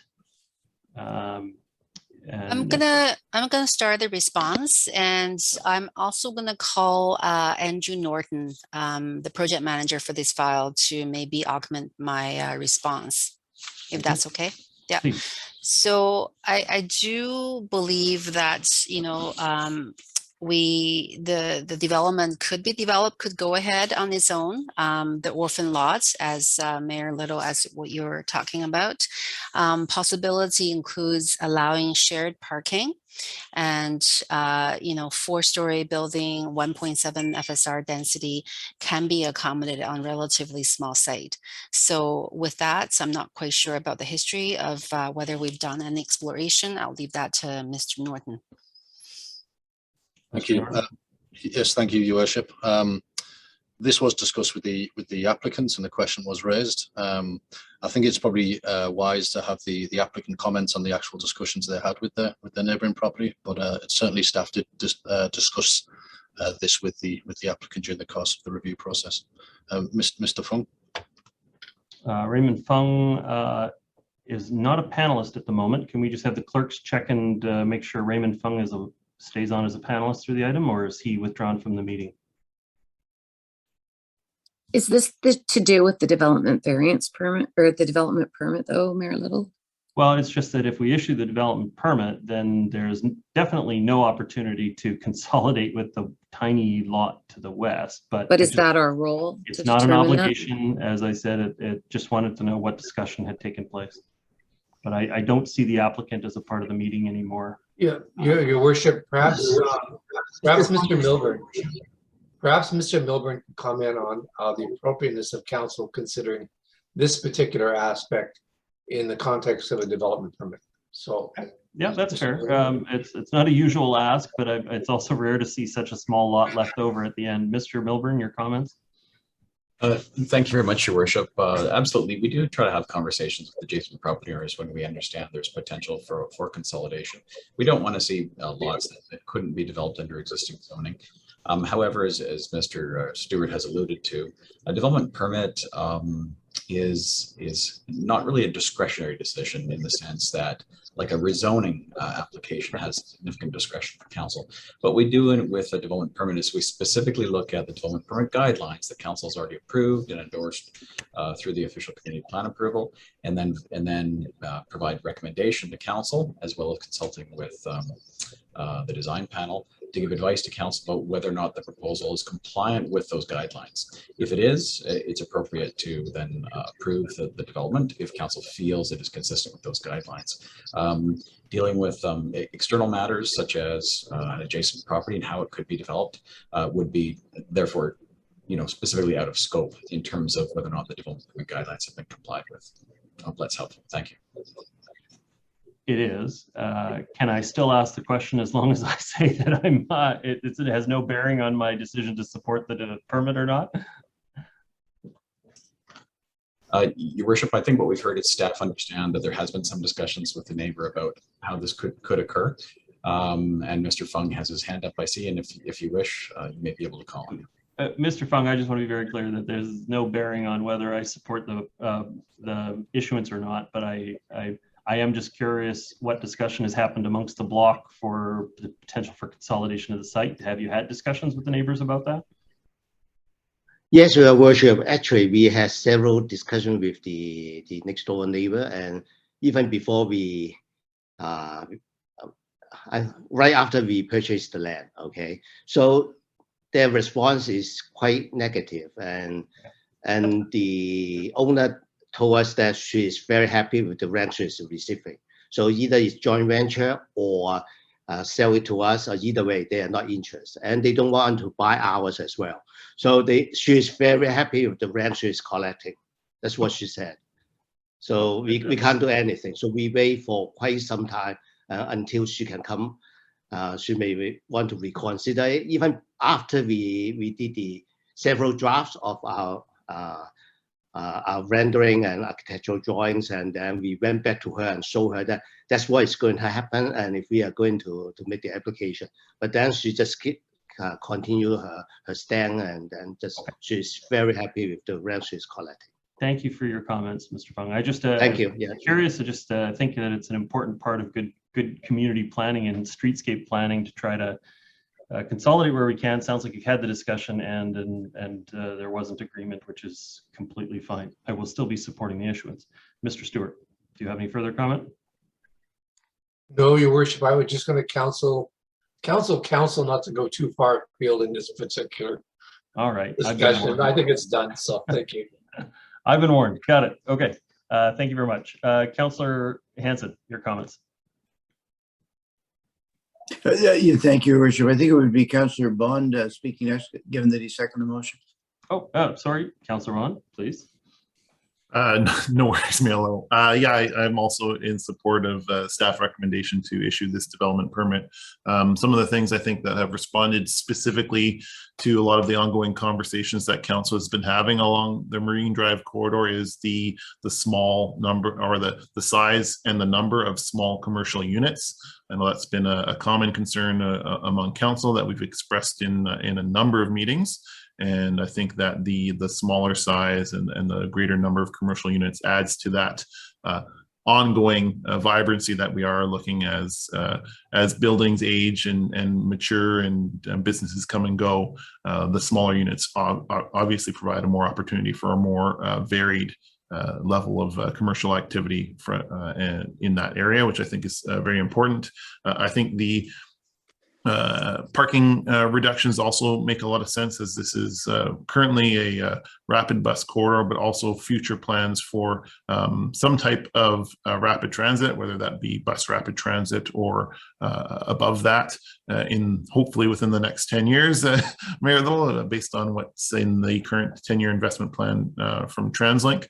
So I think a reduced parking ratio and accompanied with the transportation demand management measures that have been proposed makes a lot of sense. So happy to be in support of this issuance of this permit. Thank you, Councillor Bond. Councillor Hanson, your comments. Yeah, thank you very much. And with every respect to the applicant, I'm not going to be supporting the development permit because I did not support the original rezoning. The reason I didn't support the original rezoning is because I made a campaign pledge not to support more strata, market strata, but instead to support rental, social and affordable. So I will not be supporting the development permit. Thank you. Okay. All right, I'm prepared to call the question on the motion. All those in favor? Contrary minded? Motion carries with Councillors Hanson and Forbes opposed. Does that match your count to the clerk? Yes, it does, Your Worship. Okay, so the matter is passed with Councillors Forbes and Hanson opposed. Okay, thank you very much. We're going to move on to item 8.9. This item is the development variance permit for 1822, development variance permit 18.22 for properties 225 to 247 Seymour River Place and 2015 to 2029 Old Dollarton Road. And for this, we have staff presentation. Councillor Hanson, your hand is up. Is that from before? There we go. Okay, and staff presentation. Thank you, Your Worship. Just very briefly, I will mention a few key things about this project. And so thank you very much, my staff. So this is a DVP application for the subject site, which is located in the Maplewood Village Center. The project is known as the Maplewood Plaza. The DVP is to vary the residential parking associated with this project and requires a council approval. Next slide, please. So in September 2018, council approved the rezoning and development permit to allow this project to proceed. In addition to the proposed commercial space, at that time for the 2018 proposal, it was a mixed residential 10-year project in that there are a total 193 residential units, about 155 are strata units, and 38 market rental units, 10 of them non-market rental units. So since then, construction stalled, and the project has been now is a joint partnership project with Darwin and Quadrille, and development permit application as approved remains active on the site. Next slide, please. So the current proposal is that with the market changing, the applicant is proposing to convert the residential portion of the project to 100% rental while maintaining the commercial space. The 10 non-market rental units are still secured. And to facilitate the 10-year switch, the applicant is eliminating one level of underground parking, as well as proposing a parking variance to reduce the number of residential parking stalls. And so this proposal will then need to be supported by TDM measures, which demonstrate the travel needs of the residents and shoppers can be met in alternative ways. Next slide, please. So in accordance with the district alternative vehicle parking rates policy, the applicant has worked with their transportation consultant to propose many TDM measures which meet the required TDM target points, and these measures have been reviewed and supported by district staff. Some of these items are indicated on this site plan. Multimodal transportation information at the southeast and southwest corner of the site, real-time transit information in both residential lobbies, bike maintenance and wash facilities on the ground floor, bike lane along Old Dollarton Road connecting the site to bike infrastructure on Dollarton Highway, improved pedestrian connections and new sidewalk on Old Dollarton Road. So overall, this is a pretty good example of how development respond to council and public priorities of providing more rental housing, encouraging active transportation mode by eliminating that one level of underground parking, also significantly reducing the project's carbon footprint. The rental tenure for the entire project will be secured in perpetuity on title via a covenant. Staff support the approval of this DVP. Thank you. Thank you very much. Looking to council for a recommendation. Councillor Hanson. Yeah, I'll move the recommendation. Okay, is there a seconder on the matter? Councillor Bond. Okay. Councillor Hanson, your comments? Yeah, thank you very much. I commence with just before you begin, I should note that the applicant team is present in the Skyline room, and so if there are questions that can't be addressed by staff, we do have the applicant team available in the Skyline room with the clerk present. So, sorry, Councillor, to interrupt you. Go ahead. Thank you very much. I commence with a disclosure that I did receive a campaign finance contribution from Darwin's principal, Oliver Webb, in my 2021 federal election campaign, not in my local government campaign, but in my federal election campaign.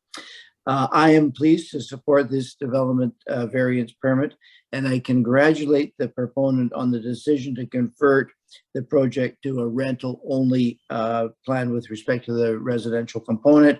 The plan calls for 183 market rental, 10 non-market rental, for a total of 193 rental homes in the Seymour area. I've always supported the creation of purpose-built rental. I campaigned on supporting rental over strata, and for that reason, it's very easy for me to support this proposal.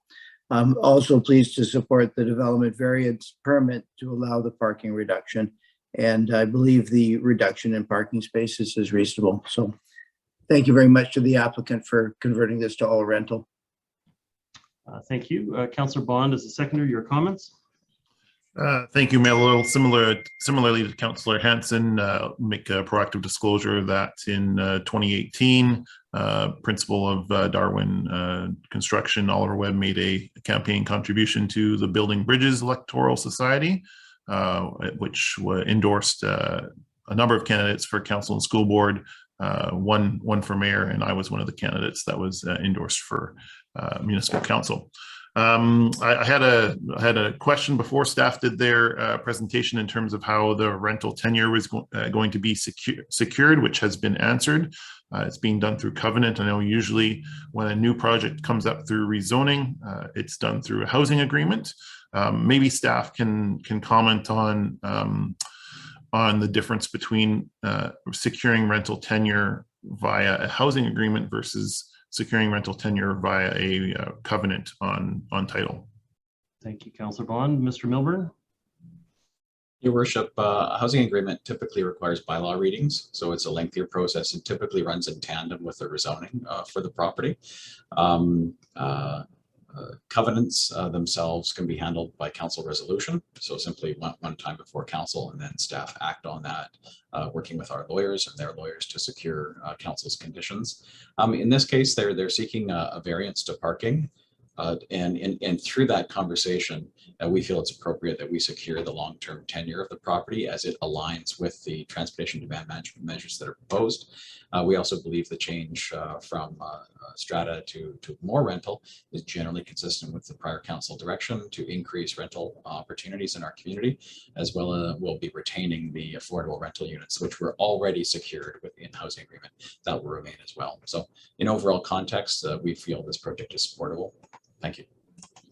Yeah, that makes perfect sense to me. I know generally I am supportive of parking reductions generally across the board in light of both our transportation and our climate crisis that we're facing. And I just wanted to make sure that since the parking reduction in this case for this development permit is predicated on it being rental, that rental is secured. And it seems that staff have followed through and made sure that those appropriate steps have been taken.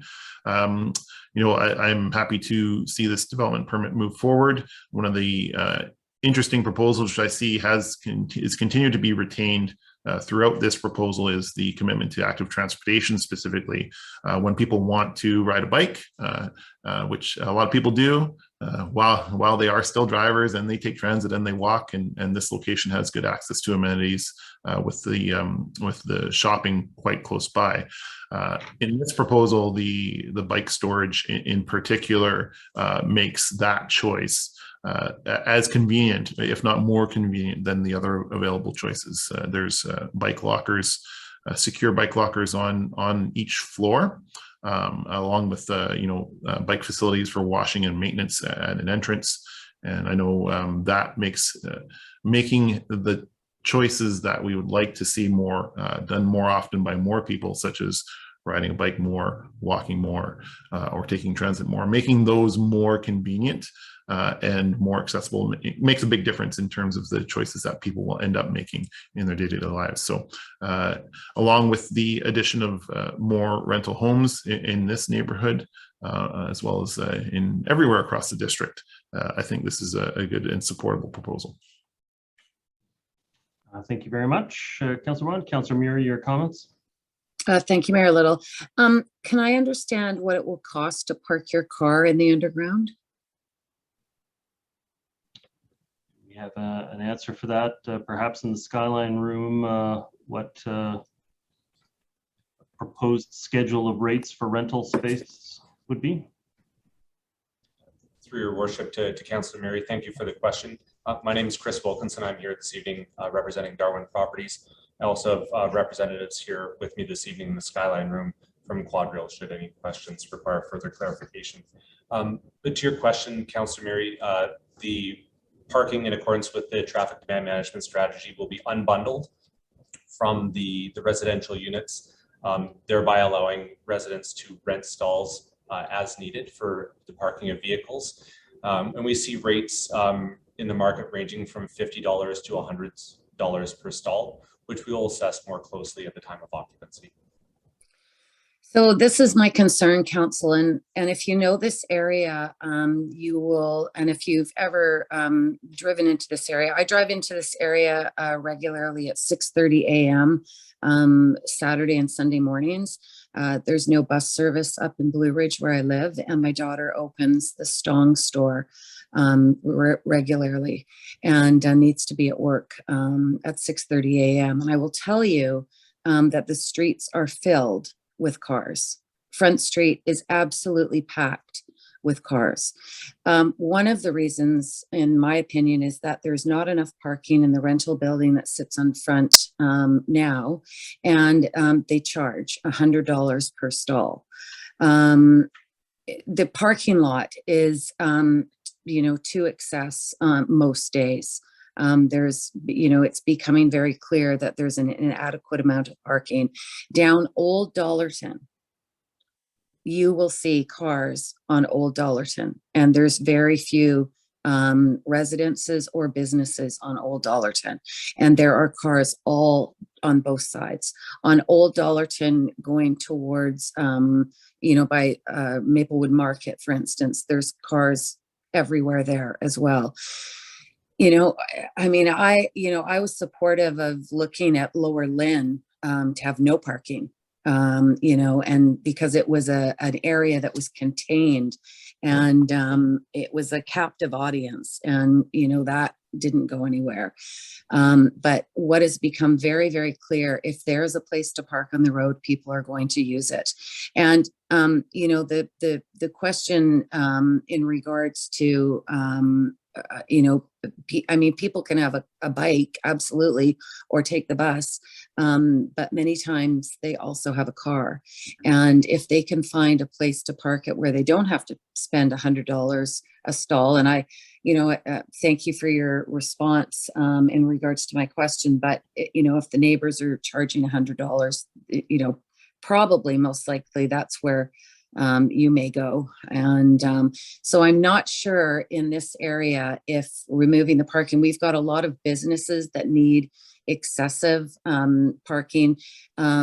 Houston Landscaping has little parking on their yard, and Burhan is also in the area as well. Those businesses are growing, and I know with talking to the owners of those businesses that as many times as they can, they have their employees take their trucks home, their cars home with them, the company cars and the company trucks, but that's not always, they're not always able to do that. And so we've got a lot of parking issues in that area. I only wish that years ago when that area was rezoned for business park, that the district had the foresight to partner with the property owners to use those lots in the evening. In some cases, Stong's, I believe, has made an agreement with the lot that Arc'teryx uses to have some overflow parking for employees. At one time, the parking for employees at Stong's was behind the Esso station on Dollarton towards the railway track. So, for in my case, my daughters, I wouldn't want my daughters to work down the road on Riverside and behind the Esso to be able to go to their car at late at night, if they were closing. So that was a concern. So the parking issues in this area are very real. They're not diminishing, they're growing. And, certainly the parking lot at Northwoods is a challenging lot to get into on a regular basis. So I just cannot support this variance at this point. I think we need to keep that extra level, and I will be voting against the variance. But I will say that the conversion of this market strata to rental is appreciated. Okay, thank you very much. Mr. Milburn, you have some comments to add? Your Worship, I just wish to add the point, staff looked into the complaint history with respect to parking on Front Street and Old Dollarton in our analysis of this variance request. And staff have received 17 complaints over the last 3 years with respect to parking. Now, of course, we've had routine visits to the area, as we do with all commercial mixed-use areas in the community, where we regularly conduct inspections and issue tickets as needed. But the total number of complaints we've received is 17 in the last 3 years, just for council context. Your Worship. Very much. Okay, next, I don't see other speakers, so I'll just make some comments. I have some similar concerns about parking in the area, and going down to 0.8 stalls and unbundling. There is a high level of transit in the neighborhood. I can understand that there are options to provide alternatives and get that impact down, but I see that neighborhood on a regular basis as well. And I think that the challenge with unbundling stalls is it puts the burden on the municipality to more actively manage the traffic and the parking in the neighborhood. So right now, that whole stretch on Old Dollarton on the west side is completely unregulated. There's no time limit on the parking that's in there. And so you can see, even just in the Google Earth photos at different times and points, you could see just dust and debris building up on a whole bunch of cars that are just not being driven, obviously, in and along that space.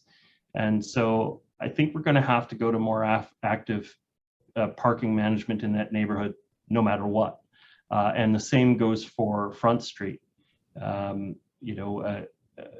we're going to be underbuilding parking, I guess that's an argument.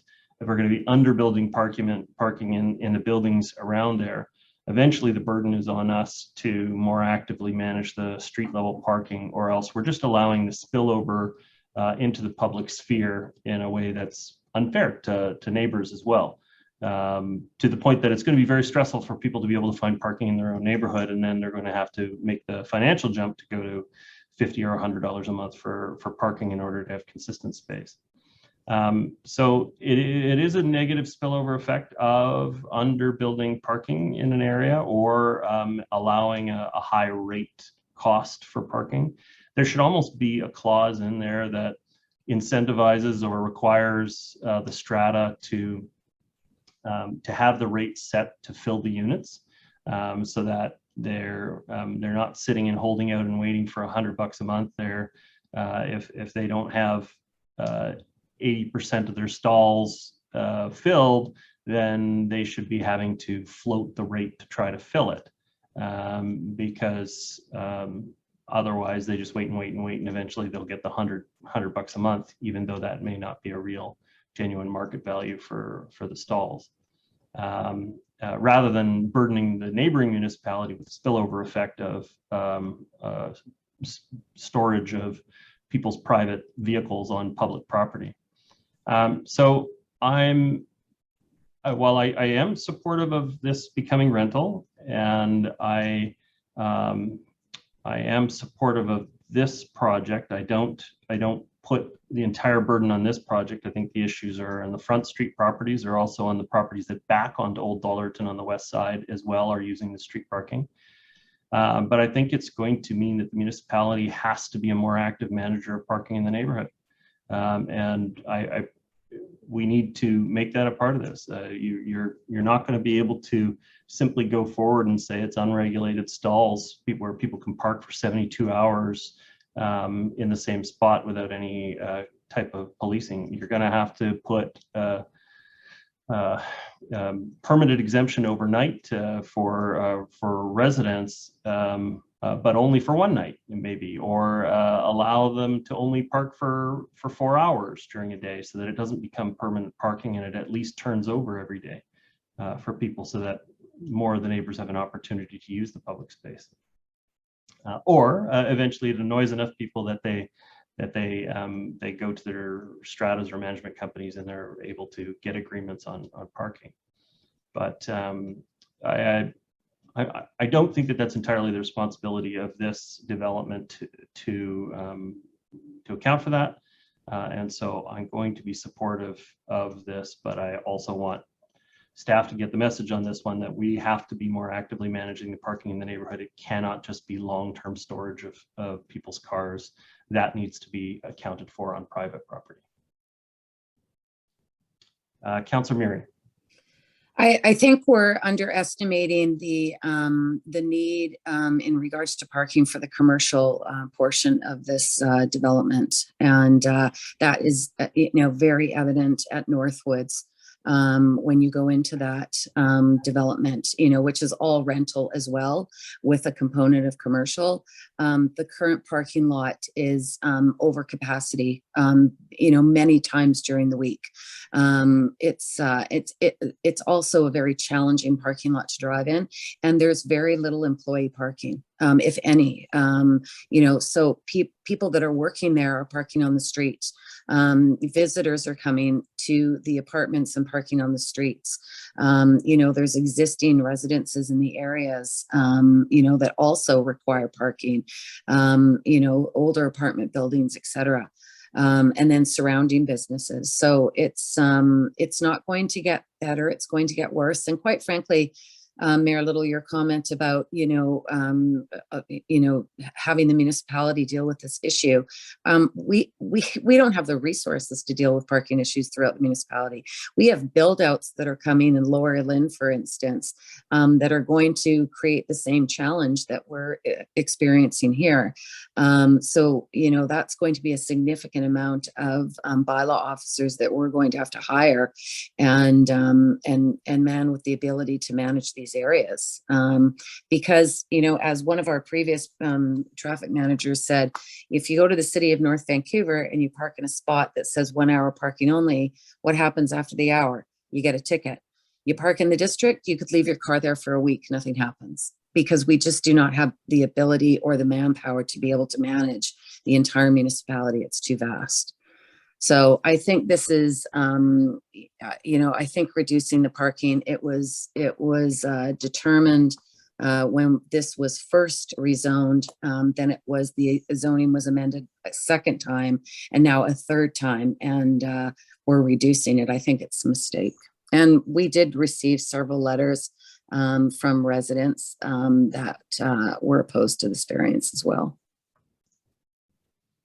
Okay, thank you. Mr. Milburn, you have comments to add? Thank you, Your Worship. Just a point of clarification, if Ms. Zhang can comment on whether or not the commercial spaces are being varied, or in this case, it is simply the residential spaces being requested for variance. I think that might be helpful for council. Thank you. And Zhang, comment on commercial spaces.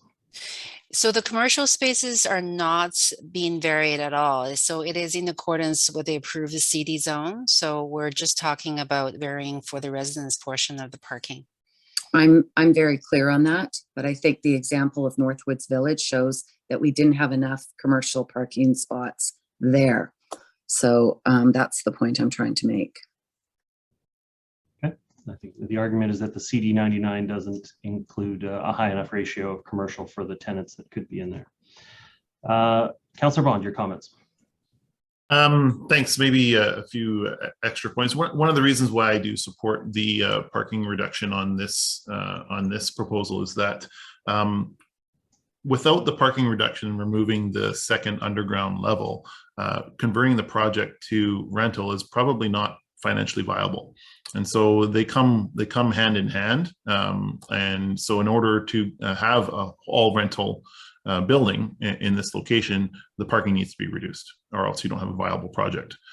We could just get the one that was previously approved, and reducing the parking in this location in a amenity-rich area is actually supportive of a lot of the long-term plans that council has had. And Mayor Little, the conversation around more actively managing parking in our town centers is a conversation that we have had. I know Mr. Joyce is on the line, and we do have updated parking policies, I think, that we passed within the last year, actually, that direct staff to look for more policies that more actively manage parking in our town centers. So I think council has supported all of these moves, and it's part of our move to move from a community where most people drive almost everywhere most of the time to a community where more people walk, bike, and take transit more of the time, not all the time, and drive a little bit less. And I think these changes like this, along with active management and treating the short-term symptoms of that change to a community where people walk and bike and take transit more often, Those symptoms will be short-term parking shortages and some of the concerns obviously expressed by the residents and Mayor Little and Councillor Murray are valid. But that's part of our transition to a better community where it's more healthy and people have more options to get around. And just know, in my community in Sealand, the market rate for a parking stall is between $150 and $200 a month. Yeah, and in my research for this, I was looking. I love the Google Earth timestamp that you can go back and look at different shots at different time points, and you can see along Front Street in 2009, 2011, 2014, long before the Northwoods was opened, it's been packed. And so that's even when we had a 1.6 or a 1.2 stalls per unit ratio for the developments that took place at the next corner at Seymour River Place and Maplewood there. But on Front Street in 2009, 2011, 2012, 2014 was actually only sparsely filled with parking. But as soon as Northwoods opened up, it's been packed in every single time stamp since that point. And so that goes to that Front Street is deeply affected by the parking rate policy for the spaces in that area. And eventually what I worry about is that it's going to hamper the light industrial commercial partners that we have along Front Street that need to be able to use a little bit of public space to jockey cars in and out in order to be able to make their businesses work. They're going to be competing with long-term public storage of cars on public property, which is not ideal. It's just going to, in my view, we're going to have to put more resources into active parking management, which on its own is actually a revenue center when you have those kinds of parking problems. But it's what I worry about is just in the long run, it's just a stress and attention for our neighbors, for our residents, that they're going to have to come home at the end of the day and be stressed about where they're going to find a place to park or land, bring their car in, and don't want that for anyone, but at the same time, it's something we're going to have to actively manage. But residents and employees, Mayor Little. Absolutely. Employees. No question. And I think that's, although at the 6:30 in the morning, the whole neighborhood is full, and that's not employees. But Councillor Forbes, your comments? Thank you, Your Worship. Just first a question. I don't know if I missed it in my reading. I kept flipping through, but do we have any idea, when we say market rental, do we have any idea what we're talking about price-wise? Is that somewhere in the report and I can't find it, or I couldn't find it? We have a proposed schedule of rental rates for the property. To the Skyline Room there. Through your worship to Councillor Forbes, thank you for the question. The market rates at this time vary from $3.20 a square foot to $3.40 a square foot, depending upon the location within the municipality. And we'll assess those market rates closer to the time of occupancy when we're actively leasing the building, should council support the project. Okay, thank you very much. There's a couple of things that concern me a little bit. I'm really grateful that you've come back with an all rental unit, because I really am in favor more of rental units and strata units as well, and we desperately need more units. But I have a bit of an issue with, now we have a total of 193 rental units, and we still only have 10 non-market, and that's not even 10% of the total units. So that's a pretty low percentage that are non-market.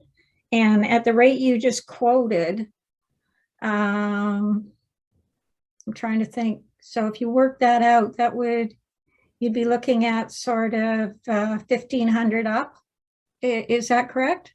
So just roughly. Yeah, 1,500 a month up.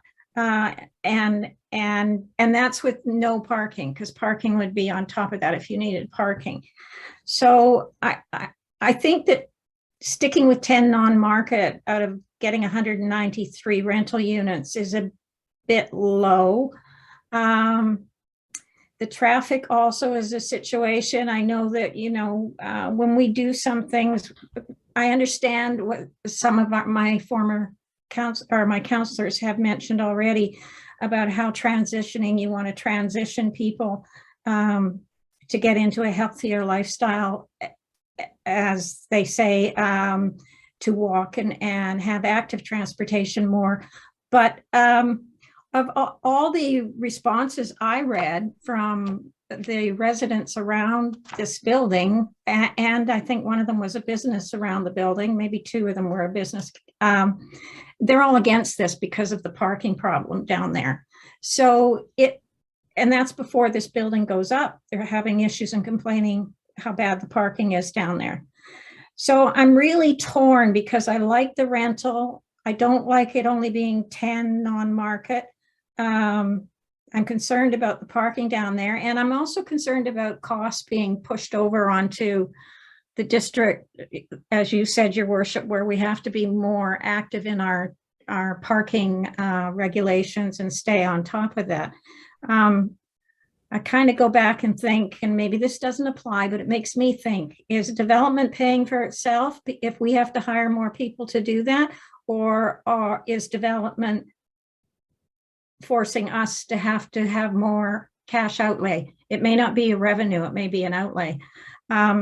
So I'm concerned about both of those things, but I do like it being all rental. And if I understand right, Mr. Staff, Mr. Milburn, if you can confirm this, the in perpetuity rental situation was a trade-off to give that extra floor of rental, the extra units of rental?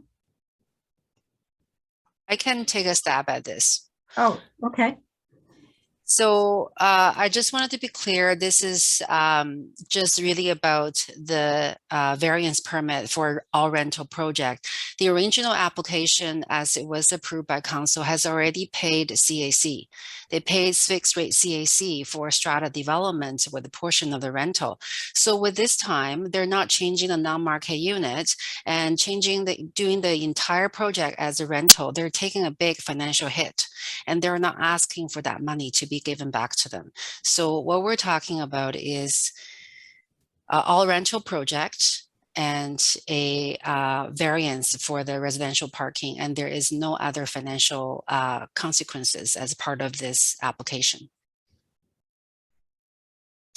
Well, there might be, if we have to have extra staff for the parking that's out on the road, there might be some financial consequence there for us. But the other thing is I'm trying to look at affordability.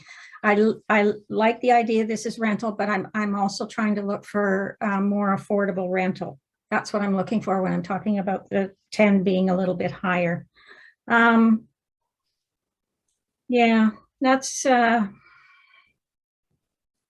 I don't know, Your Worship, if you can say anything, but TransLink about 4 or 5 months ago cut some buses or some of the route on Riverside for the buses on Riverside to Seymour. I don't know if they've put those back or what the plans are there for that as far as the buses coming down Riverside and into this area. I don't know if you have any more information that you could share with us or not. No? You're muted, Mike. Oh, I thought you were just ignoring me. Gotcha. The 215 that goes through as the community shuttle service, I think that was one of the COVID casualties for a time. But the 211 and 212 still travel through here. The 214, the 211 runs through the Parkway. The 212 runs along Dollarton. The 214 runs along the Parkway. But I think some of the staff that were in the Maplewood Northwood space, if you lived north of the Parkway, you used to be able to take advantage of the 215, used to sort of cut across the two. But I'm not certain about the status of that. It's the old C15 community shuttle, right? One of the little fellas. Yeah. But it's, I don't recall. I do know that in the 10-year vision, there's a 30% increase in bus service hours. So we should be able to better apply our our bus services to our priorities. I don't know that that's specifically one. I think we've been trying to focus on other employment areas in the district of North Vancouver for service like Welsh Street and West First, but we can look at that again. Okay, thank you very much. Those are just my comments. I'll let someone else. Mr. Milburn was up there. I don't know if he was responding to me. Nope. Your worship. Please.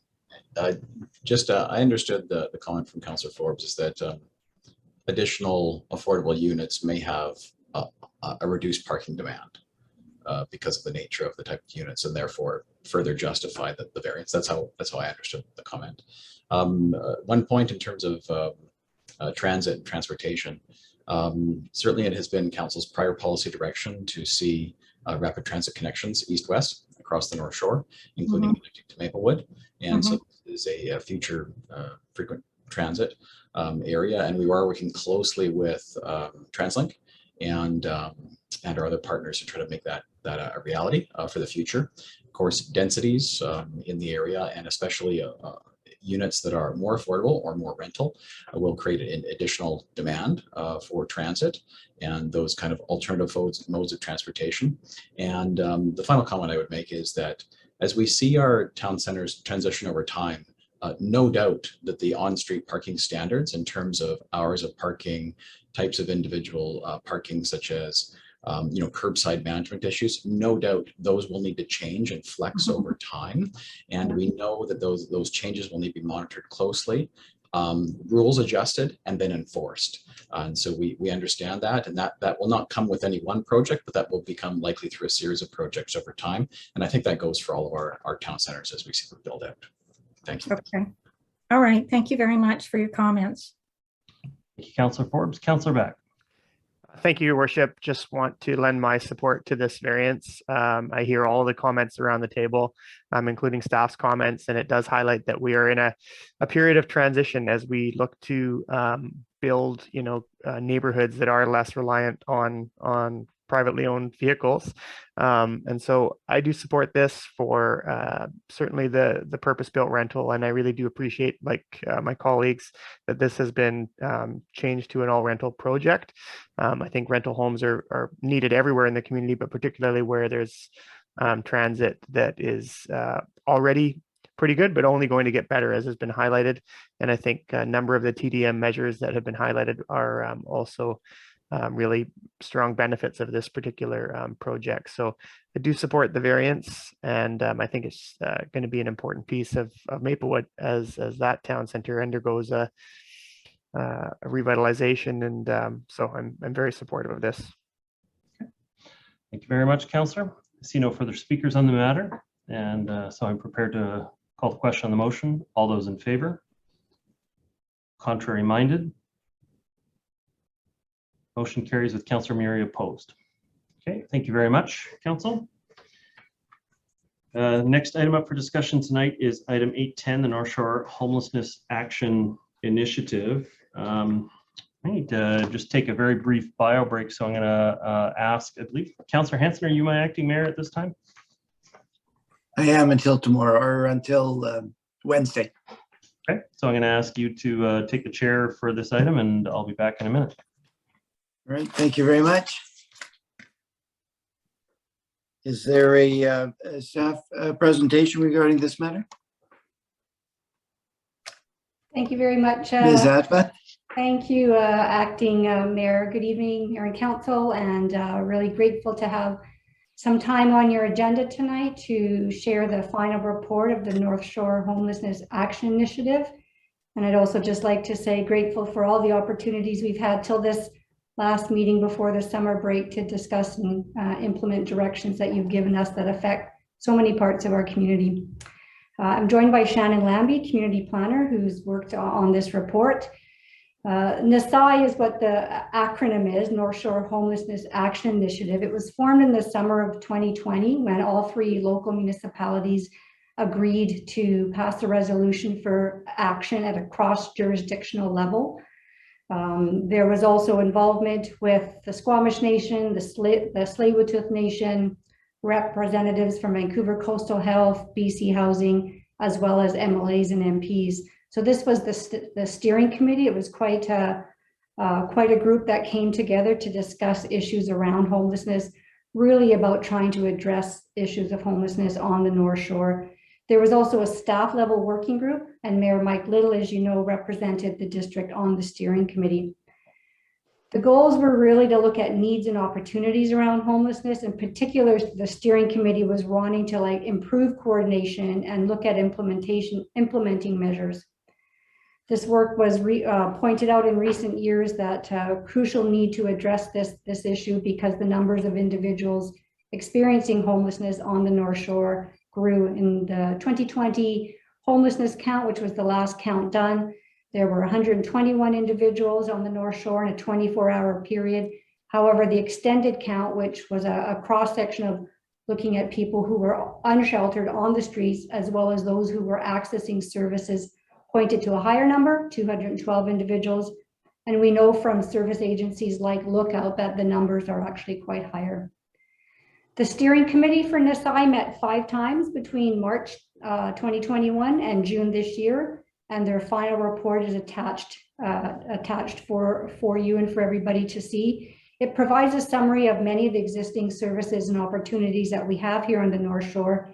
It also gives some detailed information on Housing First model, which is really about getting people quickly into shelters and more stable long-term housing. Talks about a single point of entry, which is really a better way of coordinating so that individuals have a quicker way to get access to services. And the report lists 12 priority actions for leadership and for staff to implement. It includes advocating for more emergency shelter, transitional housing, supportive recovery housing, and permanent housing. It looks at the need to update the North Shore homelessness response protocols, which are many years old. And it also looks at developing policies to support specific issues.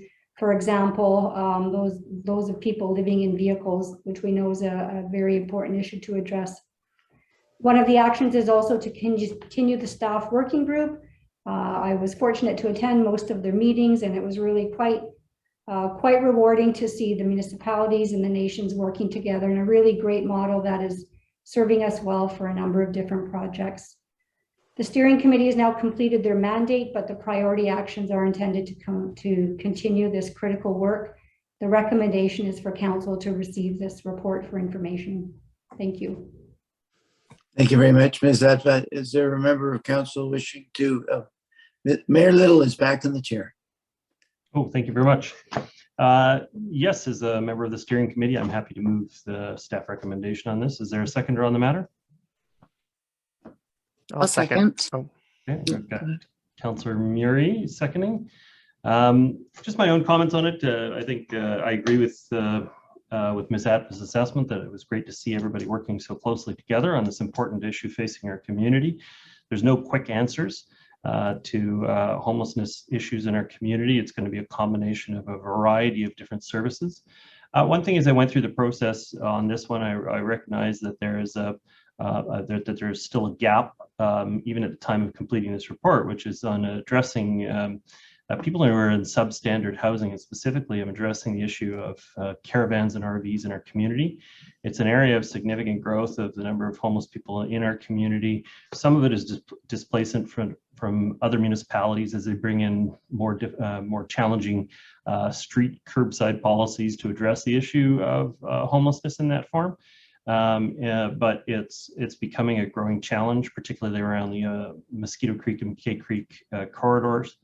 You know, it's not sustainable the way it is. And so I think that we're going to have to talk about a follow-up report to this that specifically addresses that segment of housing, because it was something that was echoed both at the Tsleil-Waututh, Squamish, and the City of North Vancouver also identified it as growing in their communities. And so there are spaces where a housing first model works very well.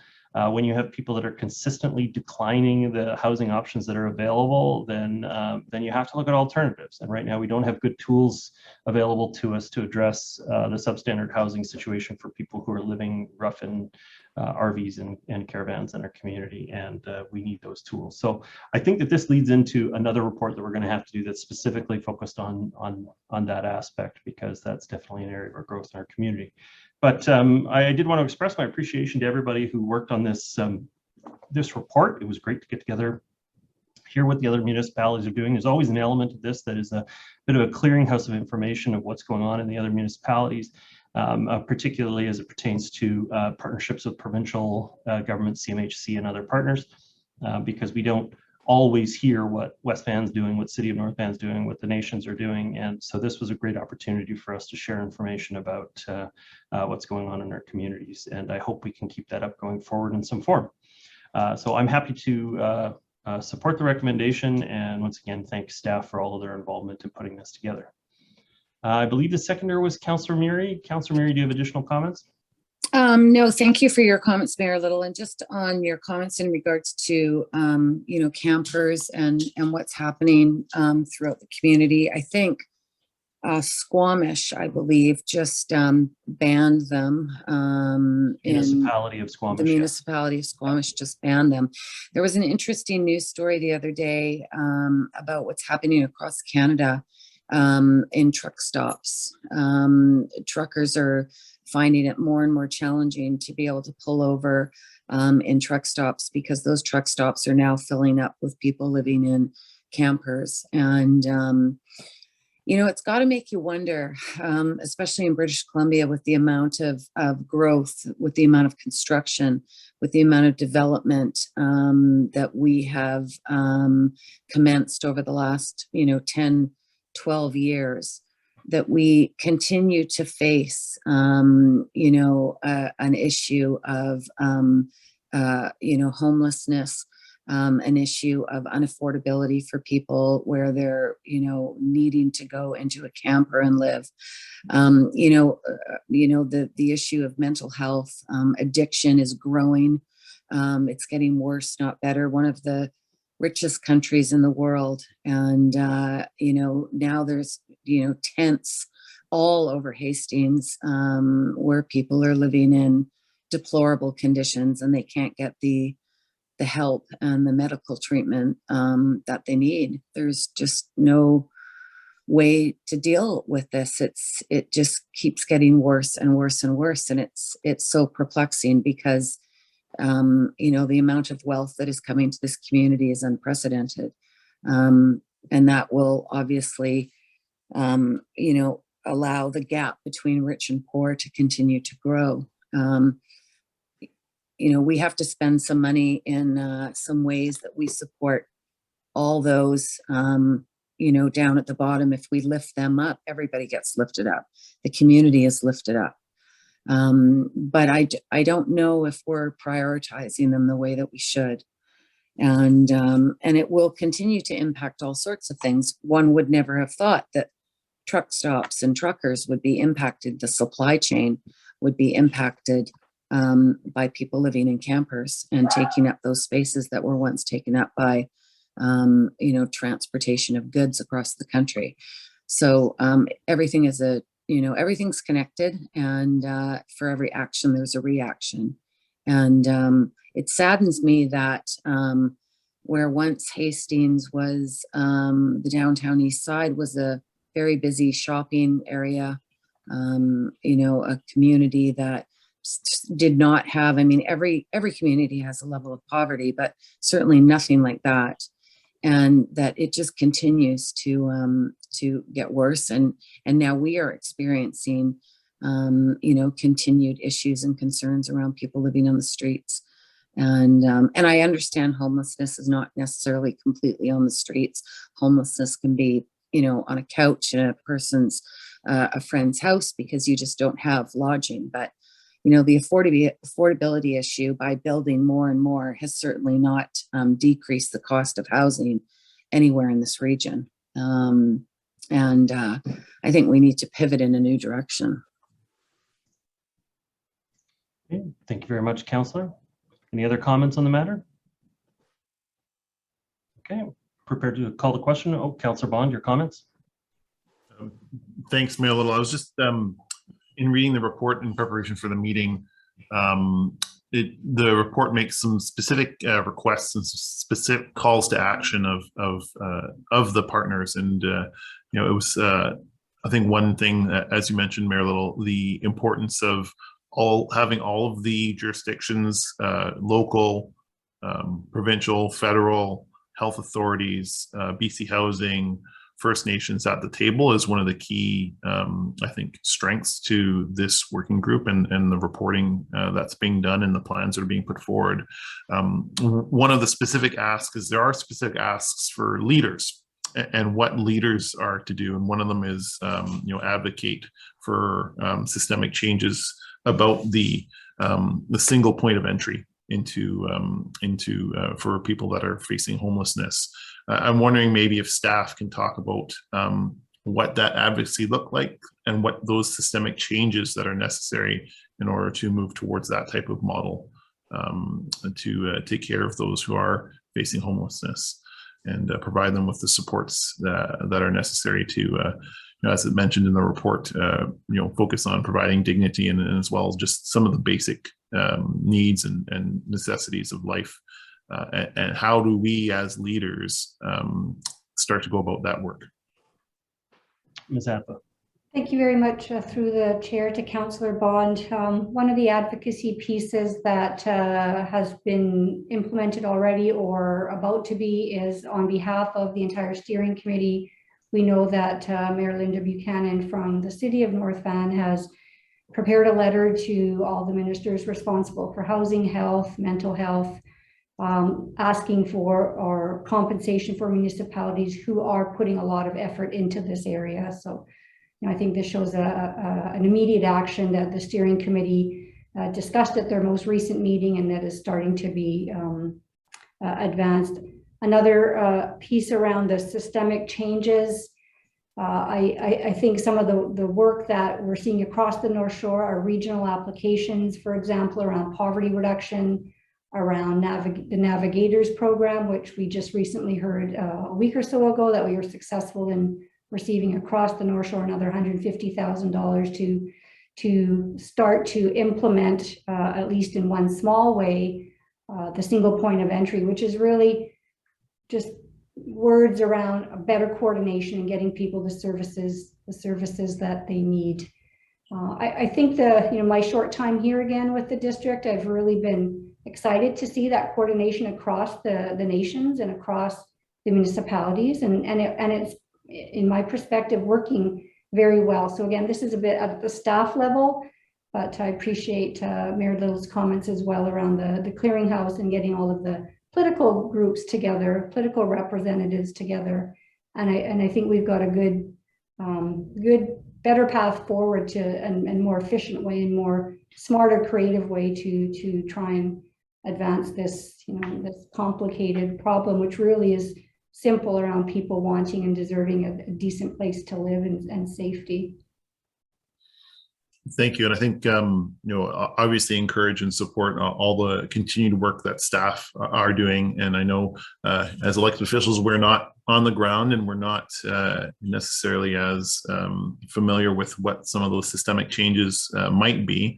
And so, on behalf of at least myself, I think we would, council would like to see staff continue to bring forward those changes and those programs that help us move towards the goals and better outcomes for those that are facing homelessness in our community.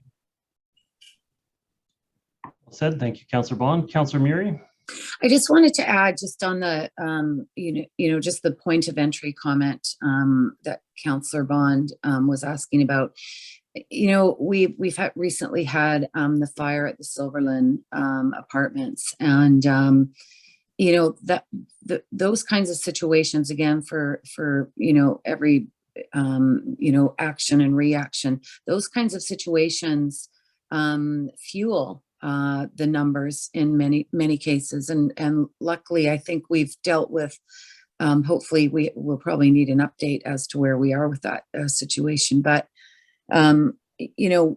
there was in and around that time, there was an exorbitant number, sadly, of fires in multi-family buildings throughout the region. And that is putting, again, pressure to be able to house those people in existing housing that is already, sorely, not available. And it would be interesting to know, in those cases, how many people actually do succumb to homelessness because we aren't able to support them.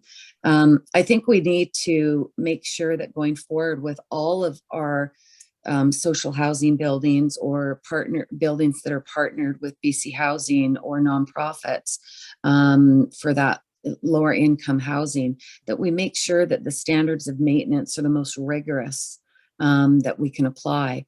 Using the Silverland Apartments, one could deduce that if the standards of maintenance bylaw had been applied more rigorously, or if that building had been inspected and checked more regularly, if there had been the resources and the funds to be able to maintain the building over its life, rather than letting it get into the state that it did, we wouldn't have had maybe that fire. Maybe not, but maybe we could have avoided it. So we have to do a better job, not just funding these kinds of housing models, but also looking after them in perpetuity, so we don't have these situations of displacements with people in our community. And I will just comment that I don't think that the fire department has disclosed a cause of the Silverland fire at this point, so we should probably stay away from speculation on that. Oh, I'm not speculating either or. Yeah. I just know that it was an old building, and there had been reports before. So I think that it's just a good example, and we did talk about standard of maintenance in regards to that building at another council meeting. So I'm certainly not suggesting that it just may have been something that contributed to it, and I think it's something that we need to pay attention to going forward. Thank you very much. I see no further speakers at this time, so I'm going to call the question on the motion. All those in favor? Contrary minded? Motion carries. Thank you very much to staff for all of your work on this. It's a complex affair, and it's going to take a lot of diligence going forward by all of the parties to address the issue, and partnerships with provincial and federal government as well. But thank you for your work here today. The next item and the last item up for discussion this evening is item 811. This is the UBCM Community Emergency Preparedness Fund 2022 Extreme Heat Risk Mapping Assessment and Planning. And this is a grant application for the parties involved. We have staff with us here, Emily Dicken from the North Shore Emergency Management Office. If you have some opening comments on the matter, welcome. Thank you, Mayor and Council. Thanks for having me tonight and considering this resolution. This is a follow-up request actually from the presentation I did a few weeks ago. We've been able to move forward through a tri-municipal grant application to UBCM in partnership also with Tsleil-Waututh Nation. There'll be a funding partner, and Squamish Nation is joining us through in-kind support, but at this time they weren't able to partner as a funding partner to this grant application. This grant gives us the ability to really map extreme heat across the North Shore and understand from a data-driven approach how everything from our built environment to our social environment and to our emergency response environment can inform and impact how we really provide supports and services to members of our community during extreme heat events, and how we can be really responsive to those needs that people face when the temperatures get high. And so this data set will allow us to both map extreme heat, but it will also allow us to really get into those spaces where we know heat is occurring and actually provide some preventative measures. It's going to allow us to work really closely with building managers where we know that high risks are persistent across our communities, and actually step in with public education messaging and provide mechanisms to get people out of dangerous situations if those situations pop up. So the grant application, again, is a tri-municipal grant application with Tsleil-Waututh, totaling a grant request of $120,000. Nasim will be also contributing $10,000 out of our special projects budget to offset some additional costs that weren't covered under the grant. And this grant work will be completed within the calendar year of the grant application being provided to us. Great. Thank you so much. Looking to council for a mover. I know Councillor Hanson, you've talked about this issue a number of times. To move the motion, okay. Councillor Murray moving the motion. Is there a seconder on the matter?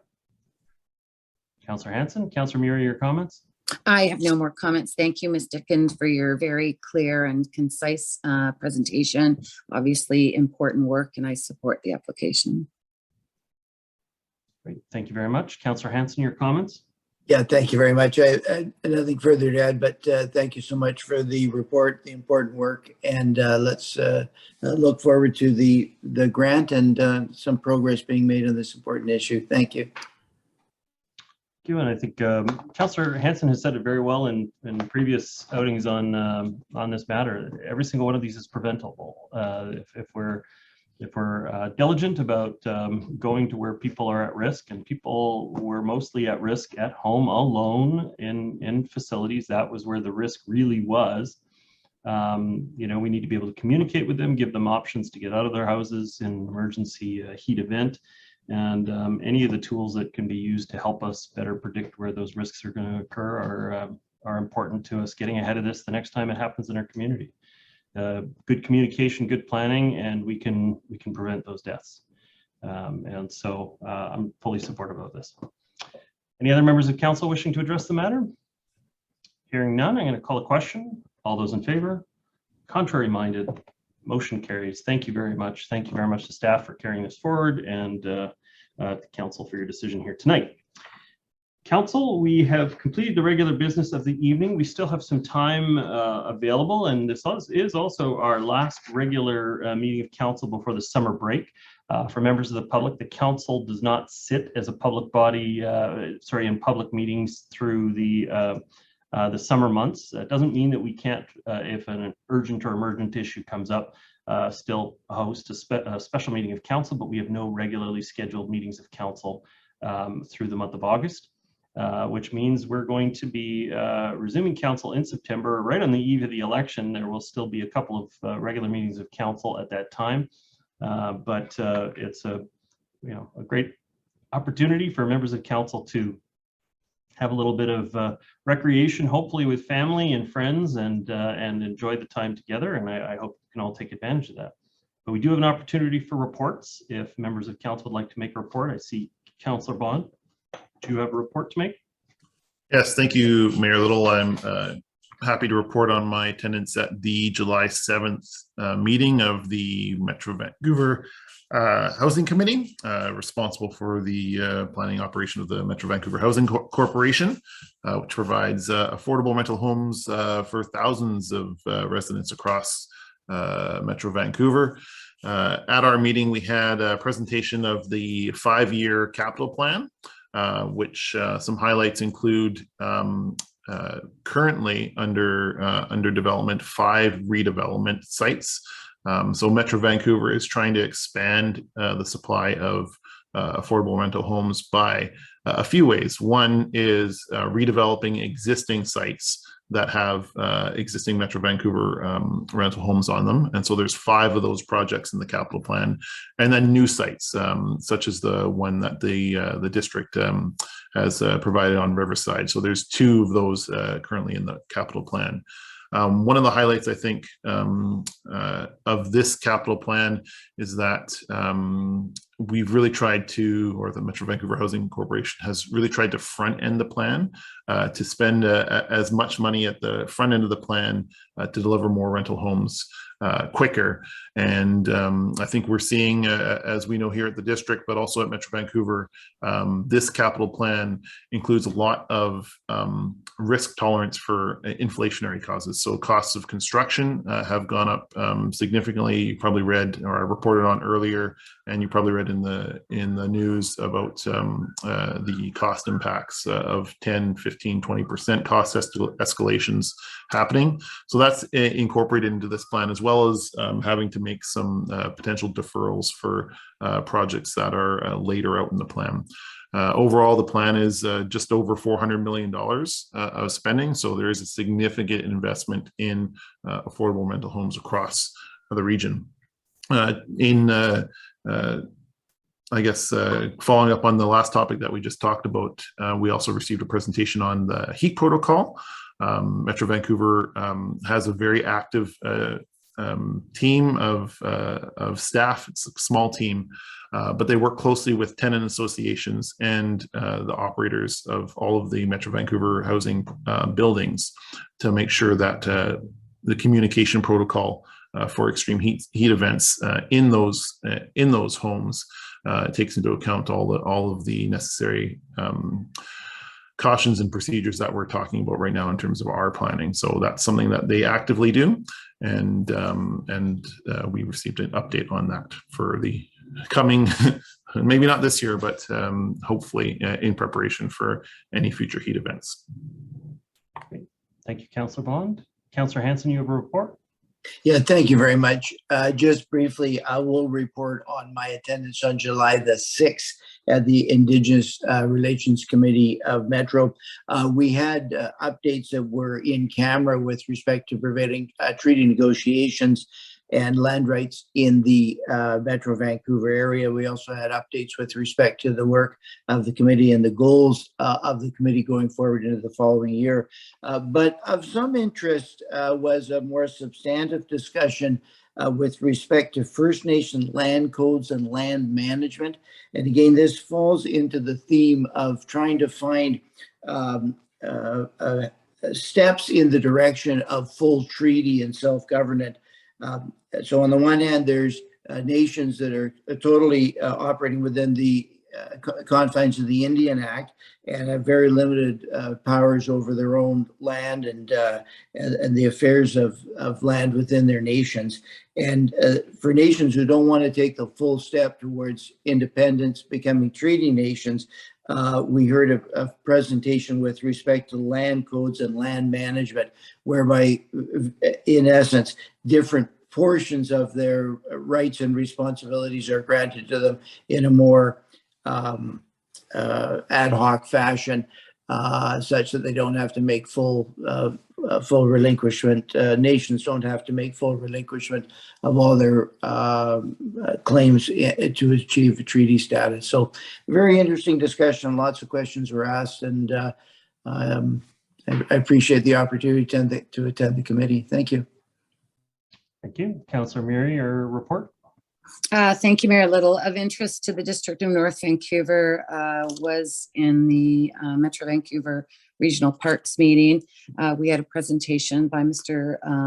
Paul Hundle of the Conservancy Foundation, and he was presenting his concerns in regards to the Lynn Headwaters lease that still remains outstanding with the province of British Columbia.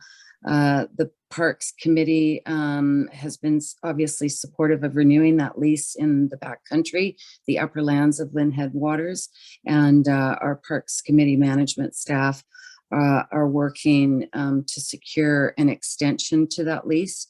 The committee would like to have a long-term lease, and the provincial government looks at 30 years, more short-term leases. And Mr. Hundel's presentation included requesting a lease for 999 years, and I'm sure the Parks Committee would be very happy if that was something that the provincial government would like to grant, although I don't know if that's realistic.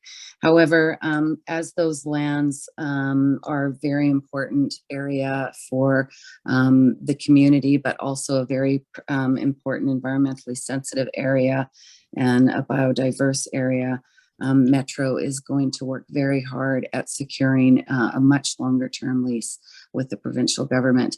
They are very behind in this work, and we don't expect it to be secured until the first quarter of 2023. I will keep the district up to date on that progress. Thank you very much, Councillor Murray. Sometimes I get to do a really fun report, and this week's report was on the Lynn Valley Days events that occurred this last week. It was a great pleasure to participate in the parade. The weather held off for the parade portion, but not so much for the festival portion. And so we had a great time walking along, giving out some candy and chatting with residents as we went through Lynn Valley on Saturday. I know they also had a full affair at the gala the night before, run by the Lynn Valley Lions Club for that event. And the festival itself got a fair amount of rain in the first hour of it.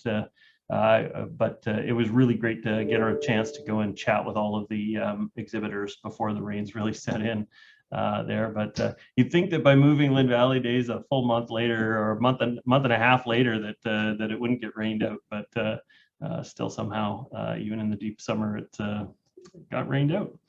But thank you so much to all the organizers that put time and effort into that, and it was so great to see the exhibitors out and so many people out walking. I know Councillor Hanson, you were out walking in the event as well, and I know other members of council came by and visited the festival over the course of the day. So yes, but that's it. I don't see any other hands to make reports at this time, and so if somebody moves adjournment. Move adjournment. Accepted. Thank you, Councillor Muri. I accept adjournment.